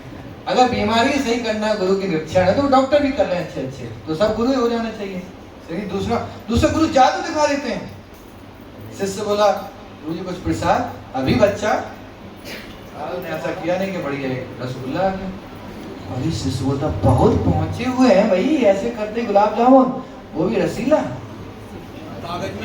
तो क्या उनसे दीक्षा ली जा सकती है? क्योंकि आजकल बहुत सारी मैजिकल चीजें होती हैं, मैजिक से बेसिकली कोई भी कर सकता है, कोई भी क्या मतलब इसके भी तरीके हैं। आप मैजिक सीख लो, आप कर सकते हो। समझ में आ रहा है? तो वो गुरु नहीं बना। दूसरा भविष्यवाणी कर दी तुम्हारी, बेटा तुम्हारे मन को पढ़ लिया हमने, तुम ये सोच रहे हो ना, हाँ गुरु जी सरेंडर हो गया, वो मन पढ़ लिया हमने। बहुत सी मशीनें आ गई आजकल तुम्हारे मन को पढ़ लेती हैं, तो क्या सबको गुरु बना लिया जाए? दूसरा, भागवत सप्ताह देते हैं गुरु जी, लाखों लोग आ रहे हैं, लाखों भीड़ है, सप्ताह दे के गुरु चले जाते हैं, तो क्या वो गुरु बन सकते हैं? सप्ताह देना क्या लक्षण है गुरु का? केवल गुरु सप्ताह दे सकता है, लेकिन सप्ताह देने वाले सारे व्यक्ति गुरु नहीं हो सकते। दूसरा, ब्राह्मण कुल में जन्म हुआ है, वही केवल गुरु होने चाहिए, ये धारणा कैसी? हाँ, कोई भी गुरु हो सकते हैं। हाँ, अगर वो भगवान का प्रेमी है तो वो गुरु है, भगवान का सेवक है, परंपरा में आ रहे हैं तो वो गुरु है। कुल खानदान से गुरु नहीं होता। हमेशा हंसते रहते हैं, अच्छी अच्छी बातें करते, कभी गुस्सा नहीं होते, कभी नाराज भी नहीं होते, कभी डांटते भी नहीं, इतने अच्छे गुरु हैं। तो क्या ये गुरु का लक्षण है कि डांटेगा नहीं? कभी नहीं है। डांट सकते हो, डांटेगा, पीटना भी चाहिए अगर समय लगे, तभी तो आप शिष्य को सही कर पाएंगे। कोई पर्सनल साधना नहीं करती, कभी भगवान की सेवा का समय नहीं है, बस कथा करके राजनीति में उतर जाते हैं। सातवीं कथा आ गया राजनीति में गुरु जी, तो क्या वो गुरु जी हैं? खुद की कोई भजन नहीं, कोई माला नहीं, कोई खुद की कोई गुरु नहीं, उनकी कोई गुरु की सेवा नहीं, बस समाज सेवा हो रही है। भगवान से कोई समाज में सेवा है, अच्छी अच्छी बातें करते हैं, मीठी मीठी बातें करते हैं, नहीं, ये लक्षण नहीं गुरु। बच्चों को भोजन खिलाते हैं, गायों की रक्षा करते हैं, गए हो कंपल बात है, लेकिन भगवान का कभी नाम नहीं लेना, भजन नहीं करना, भगवान से कोई लेन देन नहीं, समाज सेवा में लगे तो बहुत समाज सेवी हैं। फिर इसका मतलब कि सभी गुरु जाएंगे। बहुत बड़ा स्थान है राजनीति में गुरु जी का, एमएलए भी बन जाते हैं, कभी कभी विधायक भी बन जाते हैं गुरु जी, तो क्या वो गुरु हो सकते हैं? नहीं, आपको भगवान का सेवक बनना है, किसी का सेवक नहीं, किसी के लिए काम नहीं करना है संसार में, है ना? ठीक है। तो जिस प्रकार एक डॉक्टर, एक इंजीनियर किसी जात संप्रदाय से नहीं होता कि पिताजी डॉक्टर है तो बच्चे डॉक्टर बनेगा, या जिसके पिताजी डॉक्टर नहीं है उसका बच्चा डॉक्टर नहीं बन सकता, ऐसा नहीं है ना। इसी प्रकार गुरु भी किसी भी खानदान, परंपरा, देश, समाज से हो सकता है, अगर वो भगवान का प्रेमी है, उसमें गुण है। गुण के आधार पर गुरु बनते हैं, ना कि जन्म के आधार पर, है ना।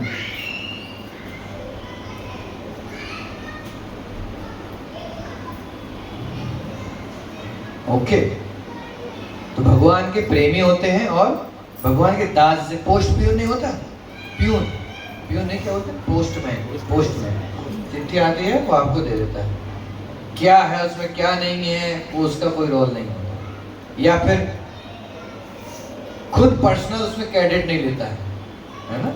तो गुरु का काम भगवान ने जो बोला वो आप तक पहुंचाना, खुद उसका पर्सनल बहुत ज्यादा क्रेडिट नहीं लेता उसका।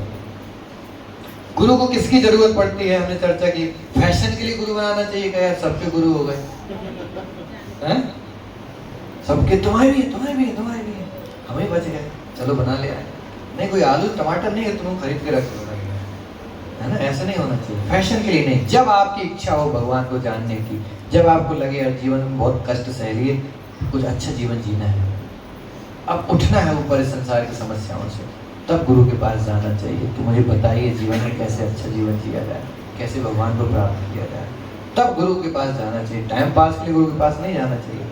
और गुरु जी क्या हाल चाल है? गुरु जी कैसे हैं? अच्छे हैं। क्या चल रहा है? व्यापार कैसे चला गुरु जी आपका? बढ़िया चल रहा है, प्रॉफिट ठीक ठाक नहीं हो रहा, अभी सेल अच्छी नहीं है। ठीक है गुरु जी, हरे कृष्णा गुरु जी। लो, इसलिए गुरु होना चाहिए। गुरु के पास जाओ तो भगवान के आध्यात्मिक चीजों के प्रति जिज्ञासा लेके जाओ, कुछ सवाल होना चाहिए अध्यात्म, शरीर को लेकर, समाज को लेकर बहुत ज़्यादा डिस्टर्ब नहीं करना चाहिए उनको, ये आवश्यक है, क्योंकि वो अपनी साधना में लगे हैं।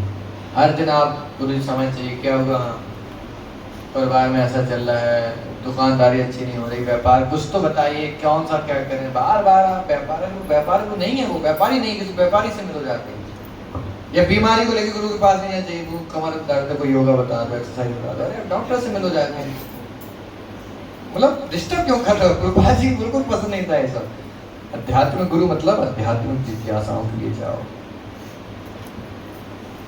इसको में हालांकि सुविधा है ये कि हम लोग मदद करते हैं लोगों की, लेकिन इसका मतलब ये नहीं कि पूरा हम उसी में लगे हैं। ठीक है, कुछ लोग बता सकते हैं, इसका मतलब ये नहीं कि आप उसी के लिए जुड़े हो। क्यों? वहाँ बीमारी सही हो जाती है, जब भी कमर दर्द हुआ इस्कॉन गए, आराम आ जाए, तो फिर आप गलत आ गए। क्योंकि अभी आगे जाके कमर तोड़ेंगे लोग तुम्हारे। ठीक है, तो क्या तरीका है, गुरु जो बोल रहे हैं वो सही है। देखो याद रखो 3 चीजें, चेक बैलेंस, गुरु साधु शास्त्र। गुरु जो बोलते हैं वो शास्त्र में होना चाहिए, शास्त्र जो बोलते हैं वो गुरु बोलना चाहिए, और भी प्रमाणिक साधु उस बात को सपोर्ट करें, तब आप माने प्रमाणिक चीज है। जैसे हमने कोई मंत्र दिया, तुरंत बोलो किस शास्त्र में है, शास्त्र, शास्त्र हो गया, ठीक है, गुरु शास्त्र में लगे, और भी साधु प्रमाणिक इस बात को सपोर्ट कर रहे हैं, हाँ, अब ये प्रमाणिक चीज है। याद रखना, कोई भी चीज आए, क्या चेक बैलेंस है, गुरु साधु शास्त्र। कौन से शास्त्र में है, कौन से और साधु भी सपोर्ट कर रहे हैं इसको, कहीं प्रमाणिक साधु जो है। तो दीक्षा is a deep lifetime commitment for all the birth we may take. Guru is one, so don't just take his formality, but it's a big surrender and great fortune to have a genuine master in our life. तो ये मैंने last में statement मैंने लिखा है, मैंने ये दीक्षा, ये भगवान को दीक्षा लेना, गुरु को समर्पण करना एक बहुत बड़ा जीवन का कमिटमेंट है। मतलब क्या बोलेंगे उसको, कमिटमेंट, एक समर्पण है बहुत बड़ा। इसको बहुत फॉर्मेलिटी में आके, प्रेशर में आके, समाज के भय से, लोगों के भय से नहीं करना चाहिए। जब तक आपका हृदय, जब तक आप उनकी शिक्षाओं से कन्विंस नहीं है, तब तक हमें किसी गुरु को दीक्षा गुरु नहीं बनाना चाहिए, क्योंकि जन्म जन्म की बात है, एक जन्म की नहीं है, बहुत आवश्यक है। प्रेशर में आके दोस्त ने बोल दिया जाओ तुम भी दीक्षा ले लो, हम भी लिख ली दीक्षा, या गुरु का हमने देखा कि नहीं ऐसा है, बहुत अच्छे हैं, बहुत सिद्ध हैं, जादू शक्ति टोना, ये गुरु के लक्षण नहीं है। जैसा आज हमने किया प्रमाणिक लक्षण जो हमने आज 8 चर्चा की, वो आप देखो, वो आपका मेन है। माताएं लोग खुद तो बनती ही हैं, साथ में जो होते हैं मुझे को भी पकड़ ले जाती है। हाँ, ये बहुत अच्छी बात नहीं है, लेकिन क्या करें, समाज में भ्रांति ऐसी अपनी, करे भी क्या, सब ऐसे चल ही रहा है, पूजा नहीं लगेगी, पूजा नहीं लगेगी। तो ये आज का पूरा सेशन, इसमें कोई सवाल किसी का? जैसे किसी ने गुरु कर लिया है, तो आप गुरु को मतलब गुरु बदल वो देखो व्यक्तिगत मैं आपसे चर्चा करूंगा देखकर। प्रमाणिक गुरु को हमें दोबारा दीक्षा नहीं लेनी चाहिए। अगर किसी परंपरा से कोई दीक्षा ले ली है तो दोबारा नहीं ले सकते ना, हम लोग उस्मान में देते हैं। अगर आप प्रमाणिक संप्रदाय से ऑलरेडी जुड़े हो, बिना प्रमाणिक का तो वो तो रोज का ही है, वो तो हर लोग गुरु बना लेते हैं, बदल जाते हैं, तो वो तो व्यक्ति डिसाइड करते हैं हम लोग। इस्कॉन में भी दीक्षा का विधान बहुत बाद में आता है, पहले शिक्षा चलती है 2-3 साल, जबरदस्त शिक्षा। इस्कॉन बहुत टेस्टिंग होती है, दीक्षा लेना है तो यहाँ हालत खराब हो जाती है, इतना टेस्ट, इतने पेपर्स, IDC करके कोर्स है पूरा, इस्कॉन डिसाइपल कोर्स, तो आपको 7 दिन कोर्स पढ़ाया जाएगा, उसका पेपर होगा, अगर आप पास हो रहे हैं तब तो आप आगे बढ़ते हो, नहीं तो बढ़ने ही नहीं देते हैं लोग। और इस्कॉन बहुत कठिन नियम है, क्योंकि इस्कॉन में जो भक्त हैं, गुरु हैं, बहुत प्रमाणिक, बहुत शुद्ध भक्त हैं, भीड़ वाला सिस्टम है नहीं, तो वैसा नहीं होता है। हाँ, दीक्षा की इच्छा है आपकी तो आप सिंसियरली रहिए, 3 साल कम से कम भक्ति प्रैक्टिस करिए, किताबें पढ़िए, जानिए, तब जाके हम लोग दीक्षा के बारे में सोचते हैं। तब तक केवल और केवल शिक्षा पे चर्चा होती है। शिक्षा सीखो, बदलो, आदतें बदलो, जीवन बदलो, रिफाइन हो जाओ, एकदम सुंदर भक्त बनो, तब जाके गुरु स्वीकार करते हैं। नहीं होना ही चाहिए, लॉजिकल है, नेचुरल भी है समाज का स्थिति। हाँ, तो वो अच्छा नहीं है। अपात्र गुरु कर दीक्षा के समय गुरु क्या करता है, शिष्यों के प्रारब्ध सारे ले लेता है, और अब ऐसे बदमाश शिष्य तो मर ही जाएगा बेचारा। फैक्ट है, वो इतने कर्म कर रहा है, दीक्षा लेके भी फूंक रहा है इधर उधर, तो वो गुरु वैसे ही मर जाएंगे। तो हम लोग बिल्कुल अलाउ नहीं कर सकते इस बात को। और फिर अगर हो 3 साल मिनिमम टेस्ट है आप दो, उसके बाद फिर हम सोचते हैं इस विषय में कि वास्तव में प्रमाणिकता है कि नहीं, तो बहुत आवश्यक है। तो ये बहुत अच्छा सेशन आज का आप सबको समझ आया होगा मेरे हिसाब से, और इसका रिकॉर्डिंग भी यूट्यूब पे अवेलेबल है, लिंक आ जाएगी ग्रुप्स पे। अगर और अच्छे से सुनना हो तो आप लोग उसको भी सुन सकते हैं प्रॉपरली, क्योंकि मैं ऐसे सारे इंपॉर्टेंट लेक्चर रिकॉर्ड कर रहा हूँ। तो भक्ति ऑनलाइन डिवोटियों को बहुत बहुत धन्यवाद। Now we are ending the online meeting.